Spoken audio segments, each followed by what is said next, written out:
Welcome to PW Kannada YouTube channel. ನಾನು ಶಾಲಿನಿ ಸೋಮಶೇಖರ್, ನಿಮ್ಮ botany teacher. ಇವತ್ತು NCERT line by line series ನಲ್ಲಿ ನಾವು ಡಿಸ್ಕಸ್ ಮಾಡಕ್ ಹೊರಟಿರುವಂತಹ chapter biodiversity and conservation. Hopefully ನೀವೆಲ್ಲ ನಿಮ್ಮ NCERT ಟೆಕ್ಸ್ಟ್ ಬುಕ್ಸ್ ಜೊತೆಗೆ ರೆಡಿ ಆಗಿದ್ದೀರಾ ಅನ್ಕೊಂಡಿದ್ದೀನಿ. This is the last chapter of your syllabus. So let's get started.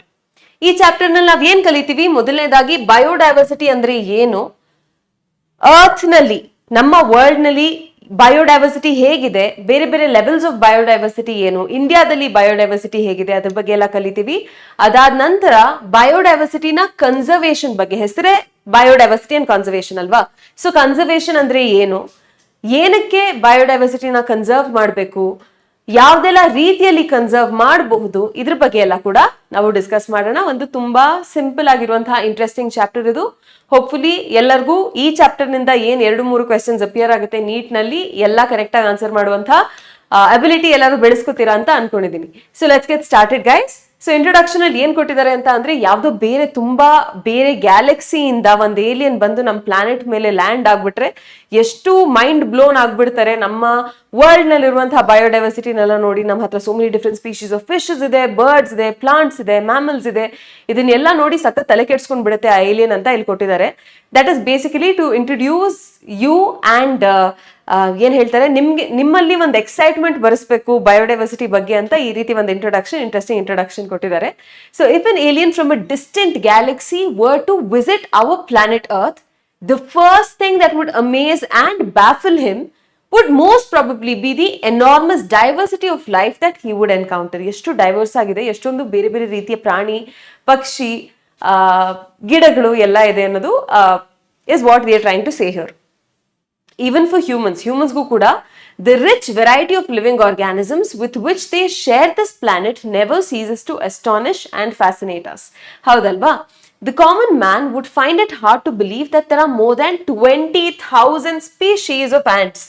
ನಾವ್ ಏನ್ ಇರುವೆ ನೋಡ್ತೀವಿ, ಸಣ್ಣ ಸಣ್ಣ ಇರುವೆಗಳದು 20,000ಕ್ಕಿಂತ ಹೆಚ್ಚು ಬೇರೆ ಬೇರೆ ರೀತಿಯ ಆಂಟ್ಸ್ ಇದೆ. 20,000 ಸ್ಪೀಶೀಸ್ಗಿಂತ ಜಾಸ್ತಿ ಸ್ಪೀಶೀಸ್ ಆಫ್ ಆಂಟ್ಸ್, ಬರೀ ಆಂಟ್ಸೇ 20,000 ಸ್ಪೀಶೀಸ್ಗಿಂತ ಜಾಸ್ತಿ ಇದೆ. ಬೀಟಲ್ಸ್ ಅಂತ ಇನ್ನೊಂದು ಇನ್ಸೆಕ್ಟ್ ಸ್ಪೀಶೀಸ್ ಇದೆ, ಇನ್ಸೆಕ್ಟ್ ಟೈಪ್ ಇದೆ, ಅದರದ್ದು ಕೂಡ 3 ಲಕ್ಷಕ್ಕಿಂತ ಹೆಚ್ಚು ಅಥವಾ ಸುಮಾರು 3 ಲಕ್ಷದಷ್ಟು ಬೀಟಲ್ ಸ್ಪೀಶೀಸ್ ಇದೆ. 28,000 ಸ್ಪೀಶೀಸ್ ಆಫ್ ಫಿಶ್ ಇದೆ. ಹಾಗೇನೆ ಸುಮಾರು 20,000 ಸ್ಪೀಶೀಸ್ ಆಫ್ ಆರ್ಕಿಡ್ಸ್ ಇದೆ. ಆರ್ಕಿಡ್ಸ್ ಅಂದ್ರೆ ಎಲ್ರಿಗೂ ಗೊತ್ತಲ್ವಾ? ಬೆಟ್ಟದ ಹೂ ಸಿನಿಮಾ ನೋಡಿದ್ರೆ ಪುನೀತ್ ರಾಜ್ಕುಮಾರ್ ಚಿಕ್ಕವ್ರು ಇರುವಾಗ ಯಾವುದೋ ಒಂದು ಫಾರಿನರ್ ಬಂದಿರ್ತಾರೆ, ಅವ್ರಿಗೆ ಆರ್ಕಿಡ್ಸ್ನೆಲ್ಲ ಕಲೆಕ್ಟ್ ಮಾಡ್ತಾ ಇರ್ತಾರೆ. ಬೆಟ್ಟದ ಹೂ ಅಂತ ಒಂದು ನ್ಯಾಷನಲ್ ಅವಾರ್ಡ್ ವಿನ್ನಿಂಗ್ ಫಿಲ್ಮ್ ಇದೆ ಅದು. ಆಕ್ಚುಲಿ ಪುನೀತ್ ಅಪ್ಪು ಅವರು ಸಣ್ಣ ವಯಸ್ಸಿನಲ್ಲಿ ಚೈಲ್ಡ್ ಆಕ್ಟರ್ ಆಗಿ ಆಕ್ಟ್ ಮಾಡಿರೋದು. ಅದನ್ನ ನೋಡಿದ್ರೆ ನಿಮ್ಗೆ ಗೊತ್ತಿರ್ಬೋದು. ಸೊ ಅವ್ರು ಮರ ಹತ್ತಿ ಒಂದು ಆರ್ಕಿಡ್ನ ಕಿತ್ಕೊಡ್ತಾರೆ, ಬೆಟ್ಟದ ಹೂ ಅಂತ. So orchids are those plants. ಅದು ಒಂದು ಗ್ರೂಪ್ ಆಫ್ ಪ್ಲಾಂಟ್ಸ್. ಅದರದ್ದು 20,000 ಸುಮಾರು ಅಷ್ಟು ಸ್ಪೀಶೀಸ್ ಇದೆ. ಆಯ್ತಾ? ಹಲವಾರು ಎಕಾಲಜಿಸ್ಟ್, ಯಾರು ಎಕಾಲಜಿನ ಸ್ಟಡಿ ಮಾಡ್ತಾರೆ, ಎವಲ್ಯೂಷನರಿ ಬಯಾಲಜಿಸ್ಟ್, ಓವರ್ ಆಲ್ ನಮ್ಮ ವರ್ಲ್ಡ್ ಅಲ್ಲಿ ಎಷ್ಟು ಸ್ಪೀಶೀಸ್ ಇರ್ಬೋದು ಅಂತ ಒಂದು ರಫ್ ಎಸ್ಟಿಮೇಟ್ ಹಾಕಿ ಅದನ್ನ ಅರ್ಥ ಮಾಡ್ಕೊಳ್ಳೋದಕ್ಕೆ ಟ್ರೈ ಮಾಡ್ತಾ ಇದ್ದಾರೆ. ಸೊ ಅವ್ರು ಅಲ್ಲಿ ಏನಂದ್ರೆ, we have so many questions to be answered. ಏನದೆಲ್ಲ questions? Why are there so many species? ಯಾಕೆ ಇಷ್ಟೊಂದು ಸ್ಪೀಶೀಸ್ ಇರಬೇಕು? 20,000 ಸ್ಪೀಶೀಸ್ ಆಫ್ ಆಂಟ್ಸ್ ಬದಲು 2,000 ಇದ್ರೆ ಏನಾದ್ರೂ ಡಿಫರೆನ್ಸ್ ಆಗತ್ತಾ? ಏನಕ್ಕೆ ಅಷ್ಟೊಂದು ಸ್ಪೀಶೀಸ್ ಇರಬೇಕು? ಅದು ಒಂದು ಕ್ವೆಶನ್. ಆಮೇಲೆ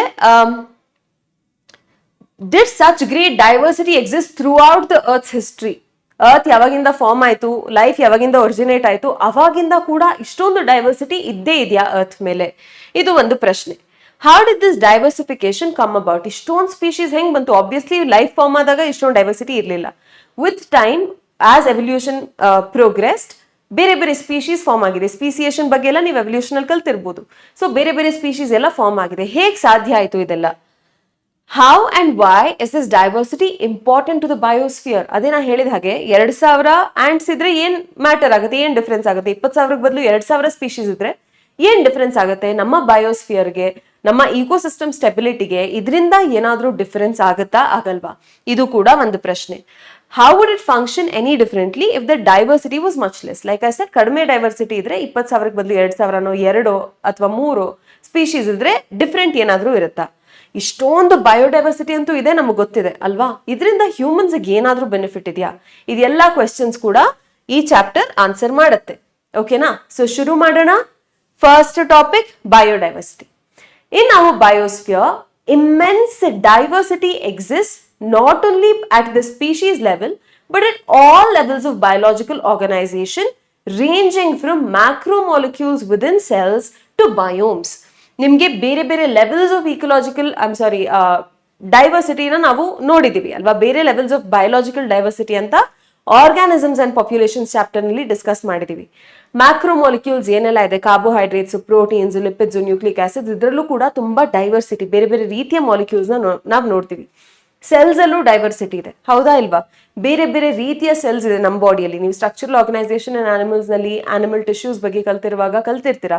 ಅನಾಟಮಿ ಆಫ್ ಫ್ಲವರಿಂಗ್ ಪ್ಲಾಂಟ್ಸ್ ನಲ್ಲಿ ಪ್ಲಾಂಟ್ ಟಿಶ್ಯೂಸ್ ಬಗ್ಗೆ ಕಲಿಯುವಾಗ ಬೇರೆ ಬೇರೆ ರೀತಿಯ ಸೆಲ್ಸ್ ಟಿಶ್ಯೂಸ್ನೆಲ್ಲ ಕಲ್ತಿರ್ತೀರಾ. ಆರ್ಗನ್ಸ್ ನಲ್ಲಿ ಡೈವರ್ಸಿಟಿ ಇದೆ, ಆರ್ಗನ್ ಸಿಸ್ಟಮ್ ಅಲ್ಲಿ ಡೈವರ್ಸಿಟಿ ಇದೆ, ಸ್ಪೀಶೀಸ್ ನಲ್ಲಿ ಡೈವರ್ಸಿಟಿ ಇದೆ. ಆ ರೀತಿ ಪ್ರತಿಯೊಂದು ಲೆವೆಲ್ ನಲ್ಲಿ ಕೂಡ ಡೈವರ್ಸಿಟಿ ಇದೆ. ಇಲ್ಲಿ ಡೈವರ್ಸಿಟಿ ಅನ್ನೋ ಪದದ ಅರ್ಥ ನಾವು ಕರೆಕ್ಟ್ ಆಗಿ ತಿಳ್ಕೊಳ್ಬೇಕು. ಡೈವರ್ಸ್ ಅಂತ ಅಂದ್ರೆ ಬೇರೆ ಬೇರೆ ರೀತಿ, ವೆರೈಟಿ ಅಂತ ಅರ್ಥ ಅಲ್ವಾ. ಮ್ಯಾಕ್ರೋಮಾಲಿಕ್ಯೂಲ್ಸ್ ಎಷ್ಟೊಂದು ವೆರೈಟಿ ಇದೆ, ಸ್ಪೀಶೀಸ್ ಎಷ್ಟೊಂದು ವೆರೈಟಿ ಇದೆ, ಇದಕ್ಕೆ ನಾವು ಡೈವರ್ಸಿಟಿ ಅಂತ ಕರಿತೀವಿ. ಸೊ ಡೈವರ್ಸಿಟಿ ಪ್ರತಿಯೊಂದು ಲೆವೆಲ್ ನಲ್ಲೂ ಒಂದೊಂದು ರೇಂಜ್ಗೆ ಎಕ್ಸಿಸ್ಟ್ ಆಗುತ್ತೆ ಅಂತ, ಓಕೆನಾ. ಸೊ ಈ ಟರ್ಮ್ ಬಯೋಡೈವರ್ಸಿಟಿನ ಪಾಪ್ಯುಲರ್ ಮಾಡಿದ್ದು, ಆಯ್ತಾ, ಪಾಪ್ಯುಲರೈಸ್ ಮಾಡಿದಂತಹ ಸೈಂಟಿಸ್ಟ್ ಅಥವಾ ಸೋಶಿಯೋ ಬಯಾಲಜಿಸ್ಟ್ ನ ಹೆಸರು ಎಡ್ವರ್ಡ್ ವಿಲ್ಸನ್ ಅಂತ. ಇವರು ಈ ಟರ್ಮ್ ನ ಯಾವ್ದೆಲ್ಲ ಲೆವೆಲ್ಸ್ ಆಫ್ ಆರ್ಗನೈಸೇಷನಲ್ ಡೈವರ್ಸಿಟಿ ಇದೆ ಅದಷ್ಟಕ್ಕೂ ಡಿಸ್ಕ್ರೈಬ್ ಮಾಡೋದಕ್ಕೆ ಯೂಸ್ ಮಾಡಿದ್ರು, ಆಯ್ತಾ. ಸೊ ಎಷ್ಟೊಂದು ಲೆವೆಲ್ಸ್ ಅಲ್ಲಿ ಬಯೋಡೈವರ್ಸಿಟಿ ಇದೆ ಅಂತ ನಾನು ಹೇಳಿದೆ. ಮ್ಯಾಕ್ರೋಮಾಲಿಕ್ಯೂಲ್ ಲೆವೆಲ್ ಅಲ್ಲೂ ಇದೆ, ಇಕೋಸಿಸ್ಟಮ್ ಲೆವೆಲ್ ಅಲ್ಲೂ ಇದೆ.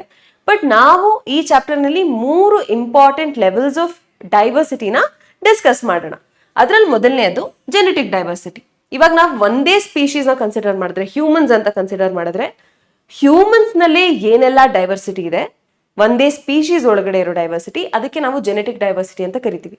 ಯಾಕೆ ಜೆನೆಟಿಕ್ ಡೈವರ್ಸಿಟಿ ಅಂತ ಕರಿಬೇಕು? That is because of the jeans present in us ಅಲ್ವಾ. ಇವಾಗ ನಾವು 2 ಇಂಡಿವಿಜುವಲ್ಸ್ ನ ಕನ್ಸಿಡರ್ ಮಾಡಿದ್ರೆ, ಅಥವಾ ಒಂದು ಸ್ಪೀಶೀಸ್, ಹ್ಯೂಮನ್ ಸ್ಪೀಶೀಸ್ ನ ತಗೊಳ್ಳೋಣ, ಒಂದು 10 ಇಂಡಿವಿಜುವಲ್ಸ್ ನ ಕನ್ಸಿಡರ್ ಮಾಡೋಣ. Unless they are identical twins, monozygotic twins ಇಲ್ಲದೆ ಇದ್ರೆ, ಒಂದು ಇಂಡಿವಿಜುವಲ್ ಮತ್ತೆ ಇನ್ನೊಂದು ಇಂಡಿವಿಜುವಲ್ ಮಧ್ಯೆ ಹಲವಾರು ಡಿಫರೆನ್ಸಸ್ ಇರುತ್ತೆ. ಅದು ನಮ್ಮ ಸ್ಕಿನ್ ಕಲರ್ ನಲ್ಲಿ ಇರ್ಬೋದು, ಕಣ್ಣಲ್ಲಿರುವಂತಹ ಐರಿಸ್ ನ ಕಲರ್ ಇರ್ಬೋದು, ಹೇರ್ ನ ಟೆಕ್ಸ್ಚರ್ ಇರ್ಬೋದು, ನಾವು ಎಷ್ಟು ಎತ್ತರ ಬೆಳಿತೀವಿ ಅದಿರ್ಬೋದು, ಆಯ್ತಾ. ಸೊ ಇದೆಲ್ಲ ಕೂಡ ಡಿಫರೆನ್ಸಸ್ ಒಂದು ಇಂಡಿವಿಜುವಲ್ ಇಂದ ಇನ್ನೊಂದು ಇಂಡಿವಿಜುವಲ್ ಮಧ್ಯೆ ಡಿಫರೆನ್ಸ್ ಇದ್ದೇ ಇರುತ್ತೆ. ಡಿಫರೆನ್ಸ್ ಅಂದ್ರೆ ಡೈವರ್ಸಿಟಿ, ವೆರೈಟಿ ಅಂದ್ರೆ ಡೈವರ್ಸಿಟಿ ಅಲ್ವಾ. ಇದಕ್ಕೆ ನಾವು ಜೆನೆಟಿಕ್ ಡೈವರ್ಸಿಟಿ ಅಂತ ಕರಿತೀವಿ. ಯಾಕೆ ಜೆನೆಟಿಕ್? ಮತ್ತೆ ರಿಪೀಟ್ ಮಾಡ್ತೀನಿ, ಯಾಕೆಂದ್ರೆ this is because of our genes. I am brown in colour, that is because of the genes present in my body that determine my skin color, ಆಯ್ತಾ. So we Indians are mostly brown because ನಮ್ಮ ಹತ್ರ melanin produce ಮಾಡೋ jeans ಎಷ್ಟಿರುತ್ತೆ ಅದ್ರ ಮೇಲೆ depend ಆಗುತ್ತೆ. ಮತ್ತಾರು ಅದೇ population ಅಲ್ಲಿ ಇನ್ನ ತುಂಬಾ ಪೇಲ್ ಆಗಿದ್ರೆ, ತುಂಬಾ ಫೇರ್ ಆಗಿದ್ರೆ, ಅದು because of their genes. My hair is black in colour, that is because of my genes. Somebody's hair is blonde, that is because of their genes ಅಲ್ವಾ. ಸೊ 2 ಇಂಡಿವಿಜುವಲ್ಸ್ ಮಧ್ಯೆ ಒಂದೇ ಸ್ಪೀಶೀಸ್ ನಲ್ಲಿ ಏನ್ diversity arise ಆಗುತ್ತೆ because of the kind of genes present in us, ಅದಕ್ಕೆ ನಾವು genetic diversity ಅಂತ ಕರಿತೀವಿ. ಇಲ್ಲಿ ನಮ್ಗೆ ಹ್ಯೂಮನ್ ಎಕ್ಸಾಂಪಲ್ ಕೊಟ್ಟಿಲ್ಲ, 3 ಬೇರೆ ಎಕ್ಸಾಂಪಲ್ಸ್ ನ ಕೊಟ್ಟಿದ್ದಾರೆ, ಆಯ್ತಾ. ಮೊದಲನೇ ಎಕ್ಸಾಂಪಲ್ ಏನು ಅಂತ ಅಂದ್ರೆ, ಫಸ್ಟ್ ನಾವು ಓದ್ಬಿಡೋಣ.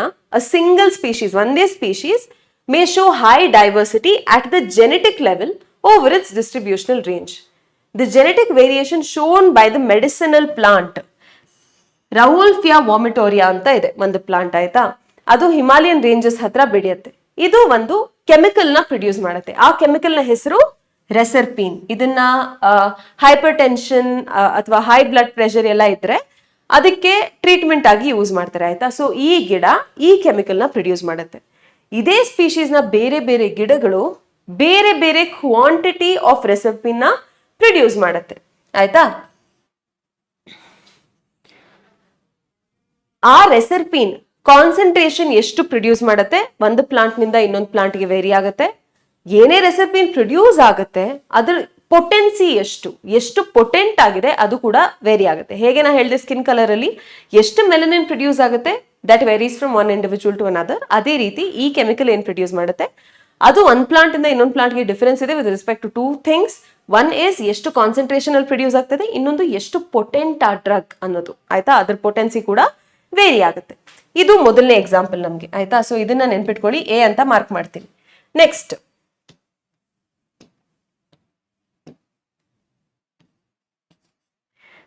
ಏನಿದೆ, more than 50,000 genetically different strains of rice. Rice ನಲ್ಲಿ 50,000ಕ್ಕಿಂತ ಹೆಚ್ಚು ಸ್ಟ್ರೇನ್ಸ್ ಇದೆ. ಸೋನಾ ಮಸೂರಿ ಅಂತ ಬರುತ್ತೆ, ಬಾಸ್ಮತಿ ಅಂತ ಬರುತ್ತೆ, ಬೇರೆ ಬೇರೆ ರೀತಿಯ ಅಕ್ಕಿ, ಕೆಂಪಕ್ಕಿ ಬರುತ್ತೆ. ಇದೆಲ್ಲ ಒಂದೇ ಸ್ಪೀಶೀಸೇ, ಆದ್ರೆ ಬೇರೆ ಬೇರೆ ವೆರೈಟಿ ಅಥವಾ ಸ್ಟ್ರೇನ್ ಅಂತ ಕರಿತೀವಿ. ಇದು ನಮ್ಮ 2ನೇ ಎಕ್ಸಾಂಪಲ್. 3ನೇ ಎಕ್ಸಾಂಪಲ್ ಏನು ಎಲ್ಲರಿಗೂ ಗೊತ್ತು, ಇವಾಗಂತೂ ಮ್ಯಾಂಗೋ ಸೀಸನ್ ಇದೆ, ಎಲ್ಲರ ಮನೆಯಲ್ಲೂ ತಂದು ಇರ್ಬೋದು.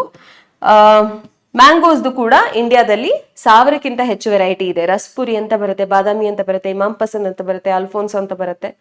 ಸೊ ಇದೇ ರೀತಿ 1000ಕ್ಕಿಂತ ಹೆಚ್ಚು ವೆರೈಟೀಸ್ ಅಥವಾ ಸ್ಟ್ರೇನ್ಸ್ ನಮ್ಮ ಮ್ಯಾಂಗೋಲು ಕೂಡ ಪ್ರೆಸೆಂಟ್ ಇದೆ. ಆಯ್ತಾ, ಇದೆಲ್ಲ ಕೂಡ ಯಾವುದಕ್ಕೆ ಎಕ್ಸಾಂಪಲ್? Genetic ಡೈವರ್ಸಿಟಿಗೆ example. ಒಂದೇ ಸ್ಪೀಶೀಸ್ದಾಗಿರುತ್ತೆ, ಜೀನ್ ಬೇರೆ ಬೇರೆ ಕಾಂಬಿನೇಷನ್ ಅಲ್ಲಿರೋ ಕಾರಣದಿಂದ ಒಂದೊಂದು ವೆರೈಟಿ ಕೂಡ ಡಿಫ್ರೆಂಟ್ ಆಗಿರುತ್ತೆ. ಆಯ್ತಾ, so that is genetic diversity. Next ನೋಡೋಣ species diversity. Diversity at the species level. ಇದ್ರಲ್ಲಿ ಒಂದು ಎಕ್ಸಾಂಪಲ್ ಕೊಟ್ಟಿದ್ದಾರೆ. ನಾವು ಇಂಡಿಯಾನ ತಗೊಂಡ್ರೆ, ಲಾಸ್ಟ್ ನಾನು ಸೋಷಿಯಲ್ ಸೈನ್ಸ್ ಅಲ್ಲೇ ಮಾಡಿರೋದು ಸ್ಕೂಲಲ್ಲಿ ಇಂಡಿಯಾ ಮ್ಯಾಪ್. ಸೊ ರಫ್ ಆಗಿ ಒಂದು ಡಯಾಗ್ರಾಮ್ ಡ್ರಾ ಮಾಡಿದ್ದೀನಿ. ಇದು ನಮ್ಮ ಈ ಕಡೆ ಇರೋದು ವೆಸ್ಟರ್ನ್ ಘಾಟ್ಸ್ ಅಲ್ವಾ. ನಮ್ಮ ಕರ್ನಾಟಕದಲ್ಲಿ ಕರ್ನಾಟಕ ಪಾರ್ಟ್ ಬರುತ್ತಲ್ಲ, this is towards the west, this is you Western Ghats, this is your Eastern Ghats. ಆಯ್ತಾ, ಸೊ ಇವರು ಈ ಸ್ಪೀಶೀಸ್ ಡೈವರ್ಸಿಟಿಲಿ ಏನು ಎಕ್ಸಾಂಪಲ್ ಕೊಡ್ತಾ ಇದ್ದಾರೆ ಅಂತ ಅಂದ್ರೆ, ವೆಸ್ಟರ್ನ್ ಘಾಟ್ಸ್ನಲ್ಲಿ ಏನ್ ಆಂಫಿಬಿಯನ್ಸ್ ಇದೆ, ಆಂಫಿಬಿಯನ್ ಸ್ಪೀಶೀಸ್ ಇದೆ, ಅದರ್ ಡೈವರ್ಸಿಟಿ ವೆಸ್ಟರ್ನ್ ಘಾಟ್ಸ್ನಲ್ಲಿ ಜಾಸ್ತಿ ಇದೆ ಕಂಪೇರ್ಡ್ ಟು ಈಸ್ಟರ್ನ್ ಘಾಟ್ಸ್ ಅಂತ. ಇದರ ಅರ್ಥ ಏನು? ಆಂಫಿಬಿಯನ್ಸ್ ಬೇರೆ ಬೇರೆ ಸ್ಪೀಶೀಸ್, ಇಲ್ಲ ಒಂದೇ ಸ್ಪೀಶೀಸ್ ಬಗ್ಗೆ ಮಾತಾಡ್ತಾ ಇಲ್ಲ, ಬೇರೆ ಬೇರೆ ಸ್ಪೀಶೀಸ್ ಬಗ್ಗೆ ಮಾತಾಡ್ತಾ ಇದೀವಿ. ವೆಸ್ಟರ್ನ್ ಘಾಟ್ಸ್ ನಲ್ಲಿ 20,000, ಜಸ್ಟ್ ಒಂದು ರ್ಯಾಂಡಮ್ ಹೈಪೋಥೆಟಿಕಲ್ ನಂಬರ್ ನಾನು ಕೊಡ್ತಾ ಇದ್ದೀನಿ, ಎಕ್ಸಾಕ್ಟ್ ಅಲ್ಲ ಅದು, ಒಂದು 20,000 ಸ್ಪೀಶೀಸ್ ಆಫ್ ಆಂಫಿಬಿಯನ್ಸ್ ಇದೆ ಅಂತ ಅನ್ಕೊಂಡ್ರೆ, ಈಸ್ಟರ್ನ್ ಘಾಟ್ಸ್ ನಲ್ಲಿ 10,000 ಇದೆ. ಆಯ್ತಾ, ಸ್ಪೀಶೀಸ್, ನಂಬರ್ ಆಫ್ ಸ್ಪೀಶೀಸ್ ಬಗ್ಗೆ ನಾನು ಮಾತಾಡ್ತಾ ಇರೋದಿಲ್ಲಿ. The number of species in Western Ghats, number of species in Western Ghats is much greater than the number of species in Eastern Ghats. ಇಲ್ಲಿ ಫಾರ್ ಎಕ್ಸಾಂಪಲ್ ತಗೊಳ್ಳೋಣ, ವೆಸ್ಟರ್ನ್ ಘಾಟ್ಸ್ ನಲ್ಲಿ 2,000 ಸ್ಪೀಶೀಸ್ ಇದೆ ಅನ್ಕೊಳ್ಳೋಣ, 2K ಸ್ಪೀಶೀಸ್. ಈಸ್ಟರ್ನ್ ಘಾಟ್ಸ್ ನಲ್ಲಿ 1K species ಇದೆ ಅನ್ಕೊಳ್ಳೋಣ. ಪ್ರತಿ ಸ್ಪೀಶೀಸ್ದು 10 ಇಂಡಿವಿಜುವಲ್ ಇದೆ ಅನ್ಕೊಳ್ಳೋಣ, ಇಲ್ಲಿ ಪ್ರತಿ ಸ್ಪೀಶೀಸ್ದು 20 ಇಂಡಿವಿಜುವಲ್ ಇದೆ ಅಂತ ಅನ್ಕೊಳ್ಳೋಣ. ಆಯ್ತಾ, ಸೊ ಇಲ್ಲಿ ಟೋಟಲಿ ಏನಾಯ್ತು, 20K ಇಂಡಿವಿಜುವಲ್ಸ್ ಆಯ್ತು, ಇಲ್ಲಿ ಕೂಡ 20K ಇಂಡಿವಿಜುವಲ್ ಆಂಫಿಬಿಯನ್ಸ್ ಆಯ್ತು. ಬಟ್ ಇಲ್ಲಿಂದು ಸ್ಪೀಶೀಸ್ ಡೈವರ್ಸಿಟಿ ನಾವು ಹೆಚ್ಚು ಅಂತ ಹೇಳ್ತೀವಿ. ಯಾಕೆ ಅಂತ ಅಂದ್ರೆ, ನಂಬರ್ ಆಫ್ ಸ್ಪೀಶೀಸ್ ಎಷ್ಟು ಪ್ರೆಸೆಂಟ್ ಇದೆ ಅದು ಇಲ್ಲಿ ಜಾಸ್ತಿ, ಇಲ್ಲಿ ಅದು ಕಡಿಮೆ. ಆಯ್ತಾ, ಸೊ ಹಾಗಾಗಿ ನಾವು ಸ್ಪೀಶೀಸ್ ಡೈವರ್ಸಿಟಿನ ಕನ್ಸಿಡರ್ ಮಾಡುವಾಗ ಟೋಟಲ್ ಆಗಿ ಎಷ್ಟು ಕಪ್ಪೆ ಇದೆ, ಅಲ್ಲಿ ಎಷ್ಟು ಆಂಫಿಬಿಯನ್ಸ್ ಇದೆ ಅಂತ ನಾವು ಕೌಂಟ್ ಮಾಡಲ್ಲ, ಟೋಟಲ್ ನಂಬರ್ ಕೌಂಟ್ ಮಾಡಲ್ಲ. ನಾವು ಕೌಂಟ್ ಮಾಡೋದು ಎಷ್ಟು ಬೇರೆ ಬೇರೆ ರೀತಿಯ ಸ್ಪೀಶೀಸ್ ಇದೆ ಅಂತ. ಫಾರ್ ಎಕ್ಸಾಂಪಲ್, ನಾವಿಲ್ಲಿ ಒಂದು ಏರಿಯಾ ತಗೊಳ್ಳೋಣ, ಇದು ಒಂದು ರ್ಯಾಂಡಮ್ ಎಕ್ಸಾಂಪಲ್ ಕೊಡ್ತಾ ಇದ್ದೀನಿ ನಾನು. ಸೊ 2 ಏರಿಯಾ ತಗೊಳ್ಳೋಣ. ಒಂದು ಏರಿಯಾದಲ್ಲಿ ಒಂದು ಕ್ರೋ ಇದೆ, ಒಂದು ಡಾಗ್ ಇದೆ, ಒಂದು ಲೆಟ್ಸ್ ಸೇ ಪಿಗ್ ಇದೆ. ಇನ್ನೊಂದು ಏರಿಯಾದಲ್ಲಿ 20 ಮಂಕೀಸ್ ಇದೆ. ಇವಾಗ ನಂಬರ್ ಆಫ್ ಇಂಡಿವಿಜುವಲ್ ನಾವು ನೋಡಿದ್ರೆ ಇಲ್ಲಿ 20 ಮಂಕೀಸ್ ಇದೆ, 20 ಇಂಡಿವಿಜುವಲ್ಸ್ ಇದೆ, ಆದ್ರೆ ಇಲ್ಲಿ ಇರೋದೇ 3. ಬಟ್ ಆದ್ರೂ ನಾವು ಇದಕ್ಕೆ ಸ್ಪೀಶೀಸ್ ಡೈವರ್ಸಿಟಿ ಜಾಸ್ತಿ ಅಂತ ಹೇಳ್ತೀವಿ. ಯಾಕಂದ್ರೆ ಇಲ್ಲಿ ಬೇರೆ ಬೇರೆ ರೀತಿಯ ಆರ್ಗ್ಯಾನಿಸಮ್ಸ್ ಇದೆ. ನಾವು ಸ್ಪೀಶೀಸ್ ಡೈವರ್ಸಿಟಿಲಿ ಎಷ್ಟು ಡಿಫ್ರೆಂಟ್ ಸ್ಪೀಶೀಸ್ ಇದೆ ಅದನ್ನ ನಾವು ಕನ್ಸಿಡರ್ ಮಾಡೋದು, ಎಷ್ಟು ಆರ್ಗ್ಯಾನಿಸಮ್ಸ್ ಇದೆ ಅಂತ ಅಲ್ಲ. ಓಕೆನಾ, ಸೊ ಇಲ್ಲಿ ಸ್ಪೀಶೀಸ್ ಡೈವರ್ಸಿಟಿ ಅಂದ್ರೆ ಅರ್ಥ ಮಾಡ್ಕೊಳ್ಳಿ, ವೆಸ್ಟರ್ನ್ ಘಾಟ್ಸ್ ನಲ್ಲಿ ಆಂಫಿಬಿಯನ್ ಸ್ಪೀಶೀಸ್ ಜಾಸ್ತಿ ಇದೆ, ಈಸ್ಟರ್ನ್ ಘಾಟ್ಸ್ ನಿಂದ ನಂಬರ್ ಜಾಸ್ತಿ ಇರ್ಬೋದು ಕಡಿಮೆ ಇರ್ಬೋದು ಮ್ಯಾಟರ್ ಆಗಲ್ಲ. ಸ್ಪೀಶೀಸ್ ಡೈವರ್ಸಿಟಿ ಅಂತ ಬಂದ್ರೆ ನಂಬರ್ ಆಫ್ ಸ್ಪೀಶೀಸ್, ಎಷ್ಟೊಂದು ಬೇರೆ ಬೇರೆ ರೀತಿಯ ಆರ್ಗ್ಯಾನಿಸಮ್ಸ್ ಇದೆ, ಎಷ್ಟು ಬೇರೆ ಬೇರೆ ರೀತಿಯ ಸ್ಪೀಶೀಸ್ ಇದೆ ಅದು ಮ್ಯಾಟರ್ ಆಗೋದು. ಓಕೆನಾ, so that is species diversity. Next ನಾವು ನೋಡೋಣ ಇಕಲಾಜಿಕಲ್ ಡೈವರ್ಸಿಟಿ. ಇದು ಇಕೋಸಿಸ್ಟಮ್ ಲೆವೆಲ್ ನಲ್ಲಿ ಆಗೋದು. ಫಾರ್ ಎಕ್ಸಾಂಪಲ್, 2 ಕಂಟ್ರಿನ ತಗೊಂಡಿದ್ದಾರೆ ಇವರಿಲ್ಲಿ, ಒಂದು ಇಂಡಿಯಾ ಮತ್ತೆ ಇನ್ನೊಂದು ನಾರ್ವೆ. ಆಯ್ತಾ, ಇಂಡಿಯಾ ಒಂದು tropical country, Norway is a temperate country. ಇಂಡಿಯಾದಲ್ಲಿ ಬೇರೆ ಬೇರೆ ರೀತಿಯ ಇಕೋಸಿಸ್ಟಮ್ನ ನಾವು ನೋಡ್ಬೋದು. ಆಯ್ತಾ, ಕರ್ನಾಟಕದ್ದೇ ನೀವು ಎಕ್ಸಾಂಪಲ್ ತಗೊಂಡ್ರೆ ಒನ್ ಸ್ಟೇಟ್ ಮೆನಿ ವರ್ಲ್ಡ್ಸ್ ಅಂತಾನೆ ನಮ್ಮ ಟೂರಿಸಮ್ದು ಟ್ಯಾಗ್ ಲೈನ್ ಕೂಡ ಇರೋದು. ಒಂದೇ ಕಂಟ್ರಿ ಆದ್ರೂ ಕೂಡ, ಇಂಡಿಯಾ ಅಂತ ನಾವು ಇಲ್ಲಿ ಈ ಎಕ್ಸಾಂಪಲ್ ಪ್ರಕಾರ ಕನ್ಸಿಡರ್ ಮಾಡಿದಾಗ ಒಂದೇ ಕಂಟ್ರಿ ಇದ್ರೂ ಕೂಡ ನಮ್ಮ ಕಂಟ್ರಿಯಲ್ಲಿ ಎಷ್ಟೊಂದು ಬೇರೆ ಬೇರೆ ರೀತಿಯ ಇಕೋಸಿಸ್ಟಮ್ ಇದೆ.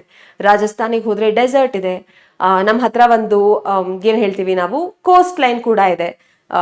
ಸದರ್ನ್ ಪಾರ್ಟ್ ಆಫ್ ಇಂಡಿಯಾ ನಿಮಗೆ ಗೊತ್ತು, ಪೆನಿನ್ಸುಲಾ ಅಂತ ನೀವು ಸೋಷಿಯಲ್ ಸೈನ್ಸ್ ಅಲ್ಲಿ ಓದಿರ್ತೀರಾ. ಎರಡೂ ಕಡೆ ಸುತ್ತ ಕೂಡ ನಮಗೆ ಓಷನ್ಸ್ ಇದೆ. ಸೊ ಪೂರ್ತಿ ನಮಗೆ ಬೀಚ್, ಕೋಸ್ಟ್ ಲೈನ್ ಅದೆಲ್ಲ ಕೂಡ ಸಿಗುತ್ತೆ. ಮ್ಯಾಂಗ್ರೋವ್ ಏರಿಯಾಸ್ ಸಿಗುತ್ತೆ, ರೇನ್ ಫಾರೆಸ್ಟ್ ಸಿಗುತ್ತೆ ನಮಗೆ ವೆಸ್ಟರ್ನ್ ಘಾಟ್ಸ್ ಹತ್ರ, ಹಾಗೇನೆ ಆಲ್ಪೈನ್ ಮೆಡೋಸ್ ಸಿಗುತ್ತೆ. ಸೊ ಬೇರೆ ಬೇರೆ ರೀತಿಯ ಇಕೋಸಿಸ್ಟಮ್ಸ್ ನಾವು ಇಂಡಿಯಾದಲ್ಲಿ ನೋಡ್ಬೋದು.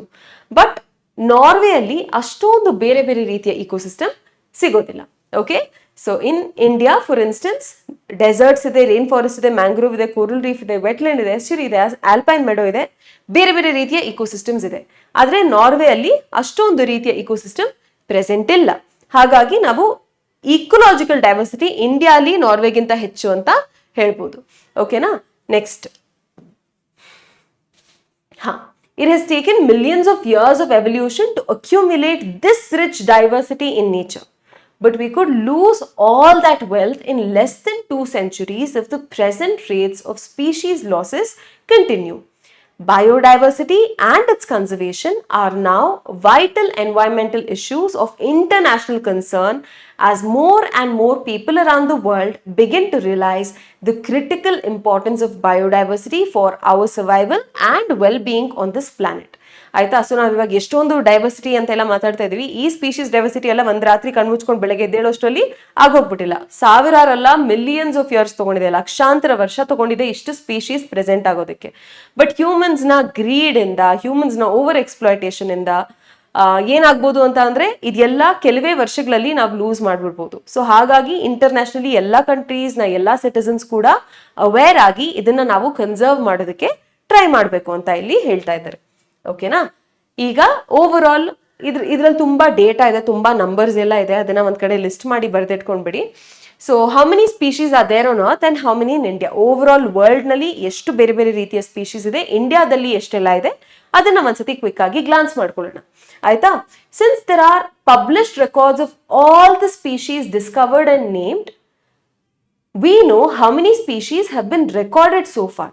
But it is not easy to answer the question of how many species there are on earth. ಈ ಬಗ್ಗೆ ಈವರೆಗೆ ಎಷ್ಟೆಲ್ಲ ನಾವು ಡಿಸ್ಕವರ್ ಮಾಡಿ ಡಿಸ್ಕ್ರೈಬ್ ಮಾಡಿದೀವಿ, ಅದ್ರದ್ದು ಡೇಟಾ ನಮ್ಮ ಹತ್ರ ಇದೆ. ಬಟ್ ಓವರ್ ಆಲ್ ಅರ್ತ್ ನಲ್ಲಿ ಇರುವಷ್ಟು ಸ್ಪೀಶೀಸ್ ನಾವು ಡಿಸ್ಕ್ರೈಬ್ ಮಾಡಿಲ್ಲ. ಓವರ್ ಆಲ್ ಎಷ್ಟಿರ್ಬೋದು ಅದರದ್ದು ಅಂದಾಜು ನಮ್ಮ ಹತ್ರ ಸರಿಯಾಗಿ ಇಲ್ಲ. Okay, so according to the IUCN 2004 data, IUCN ಅಂದ್ರೆ international union for conservation of nature and natural resources ಅಂತ. ಆಯ್ತಾ, ಅದರದ್ದು 2004 ಡೇಟಾ ಪ್ರಕಾರ ಈವರೆಗೆ ನಾವ್ ಎಷ್ಟೆಲ್ಲ ಪ್ಲಾಂಟ್ಸ್ ಆನಿಮಲ್ಸ್ ನ ಡಿಸ್ಕ್ರೈಬ್ ಮಾಡಿದೀವಿ ಅಂತ ಅಂದ್ರೆ 1.5 ಮಿಲಿಯನ್ಗಿಂತ ಹೆಚ್ಚು, 15 ಲಕ್ಷಕ್ಕಿಂತ ಹೆಚ್ಚು. ಬಟ್ ಇನ್ನ ಎಷ್ಟೆಲ್ಲ ಇದೆ ಡಿಸ್ಕವರ್ ಮಾಡದೇ ಇರೋದು, ಅದ್ರ ಬಗ್ಗೆ ನಮ್ಗೆ ಅಷ್ಟೊಂದು ಜಾಸ್ತಿ ಐಡಿಯಾ ಇಲ್ಲ. ಓಕೆ, ಎಸ್ಟಿಮೇಟ್ ತುಂಬಾ ಜನ ಎಸ್ಟಿಮೇಟ್ ಕೊಟ್ಟಿದ್ದಾರೆ, ಏನಂದ್ರೆ ಪ್ರಿಡಿಕ್ಟ್ ಮಾಡಿದ್ದಾರೆ ಇಷ್ಟಿರ್ಬೋದು, ಈ ನಂಬರ್ ಇರ್ಬೋದು ಅಂತ. ಬಟ್ ಅದು ತುಂಬಾ ವೇರಿ ಆಗ್ತಾ ಇದೆ, ಬೇರೆ ಬೇರೆ ಎಕಾಲಜಿಸ್ ಬೇರೆ ಬೇರೆ ನಂಬರ್ ಕೊಟ್ಟಿದ್ದಾರೆ. ಸೊ ಅದ್ರದ್ದು ಒಂದು ಪಕ್ಕಾ ಕಾಂಕ್ರೀಟ್ ನಂಬರ್ ಯಾವುದು ನಮ್ಮ ಹತ್ರ ಇಲ್ಲ. Okay, so estimates vary widely and many of them are only educated guesses. For many taxonomic groups, species inventories are more complete in the temperate than in tropical countries. Considering that an overwhelmingly large proportion of the species waiting to be discovered are in the tropics, biologists make a statistical comparison of the temperate tropic species richness of an exhaustively studied group of insects and extrapolate this ratio to other groups of animals and plants to come up with a gross estimate of the total number of species on Earth. Some extreme estimates range from 20 to 50 million, but a more conservative and scientifically sound estimate made by Robert May places the global species diversity at about 7 million. ಓಕೆನಾ, so ಇಲ್ಲಿ ಏನ್ ಹೇಳ್ತಾ ಇದಾರೆ ಅಂತ ನಾನು explain ಮಾಡ್ತೀನಿ. ಇದು ನಮ್ಮ ಅರ್ತ್ ಅಂತ ನಾವು ತಗೊಂಡ್ರೆ ಈಕ್ವೇಟರ್ನ ಈಚೆ ಆಚೆ ಈ ಜಾಗ ಎಲ್ಲ ನಾವು ಟ್ರಾಪಿಕ್ಸ್ ಅಂತ ಅನ್ಕೊಳ್ಳೋಣ. ಆಯ್ತಾ, so that is the tropics. Towards the poles ಏನಿದೆ ಪ್ರೆಸೆಂಟ್ ಇದೆ ಏರಿಯಾ, ಇದಕ್ಕೆ ನಾವು ಟೆಂಪರೇಟ್ ರೀಜನ್ಸ್ ಅಂತ ಕರೆಯೋಣ.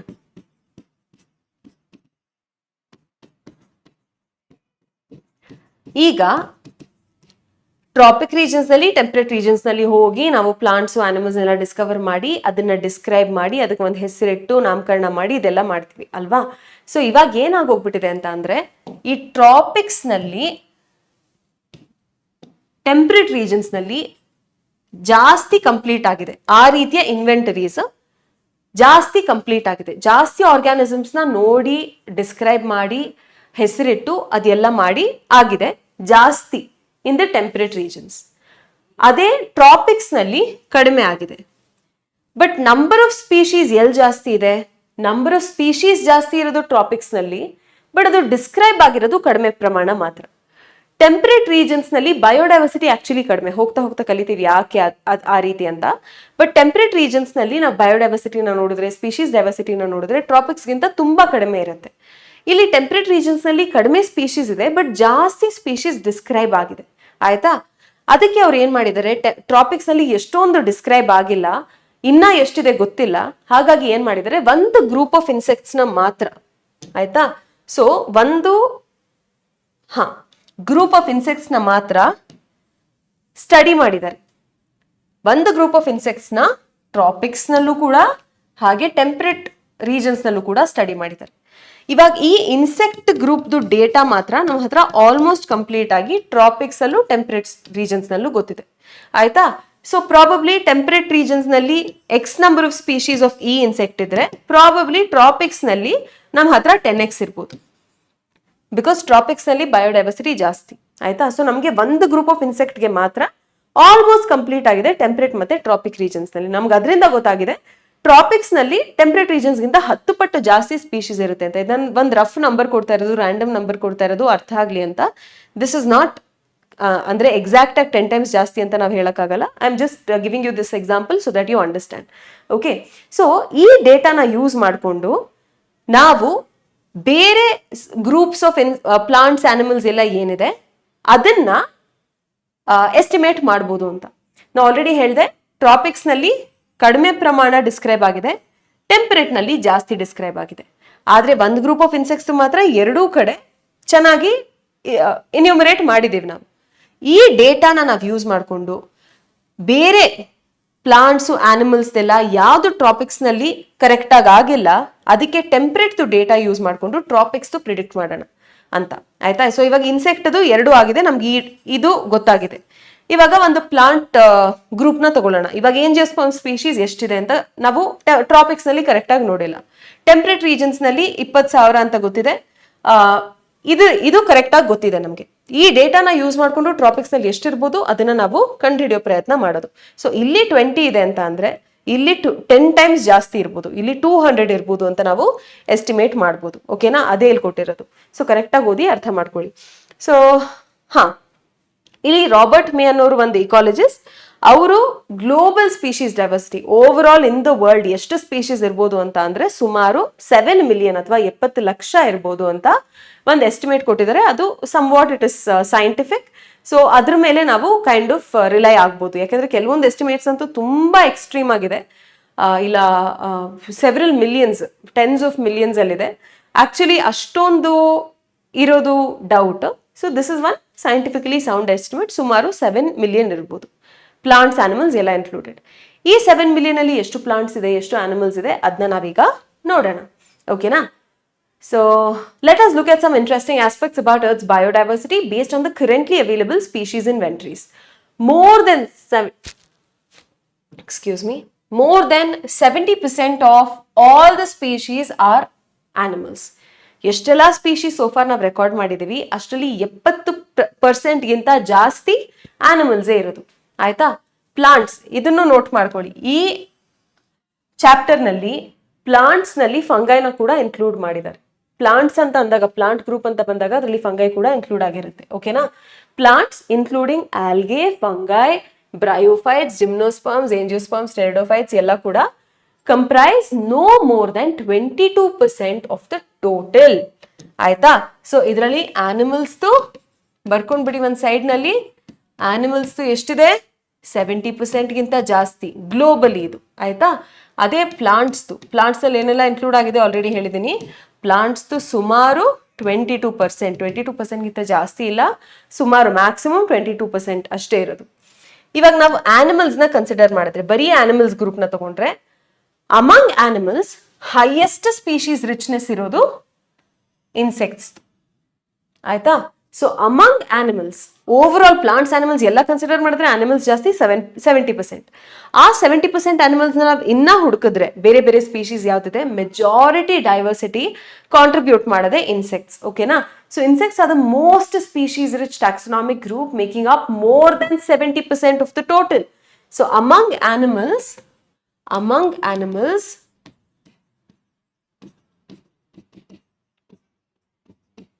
insects make more than 70%. Okay na? Hagandre, out of every 10 animals on this planet, 7 are insects. Again, how do we explain this enormous diversification of insects? The number of fungi species in the world is more than the combined total of the species of fishes, amphibians, reptiles and mammals. So, idunu kuda barkondbidi. Fungi species is greater than the total of fishes, amphibians,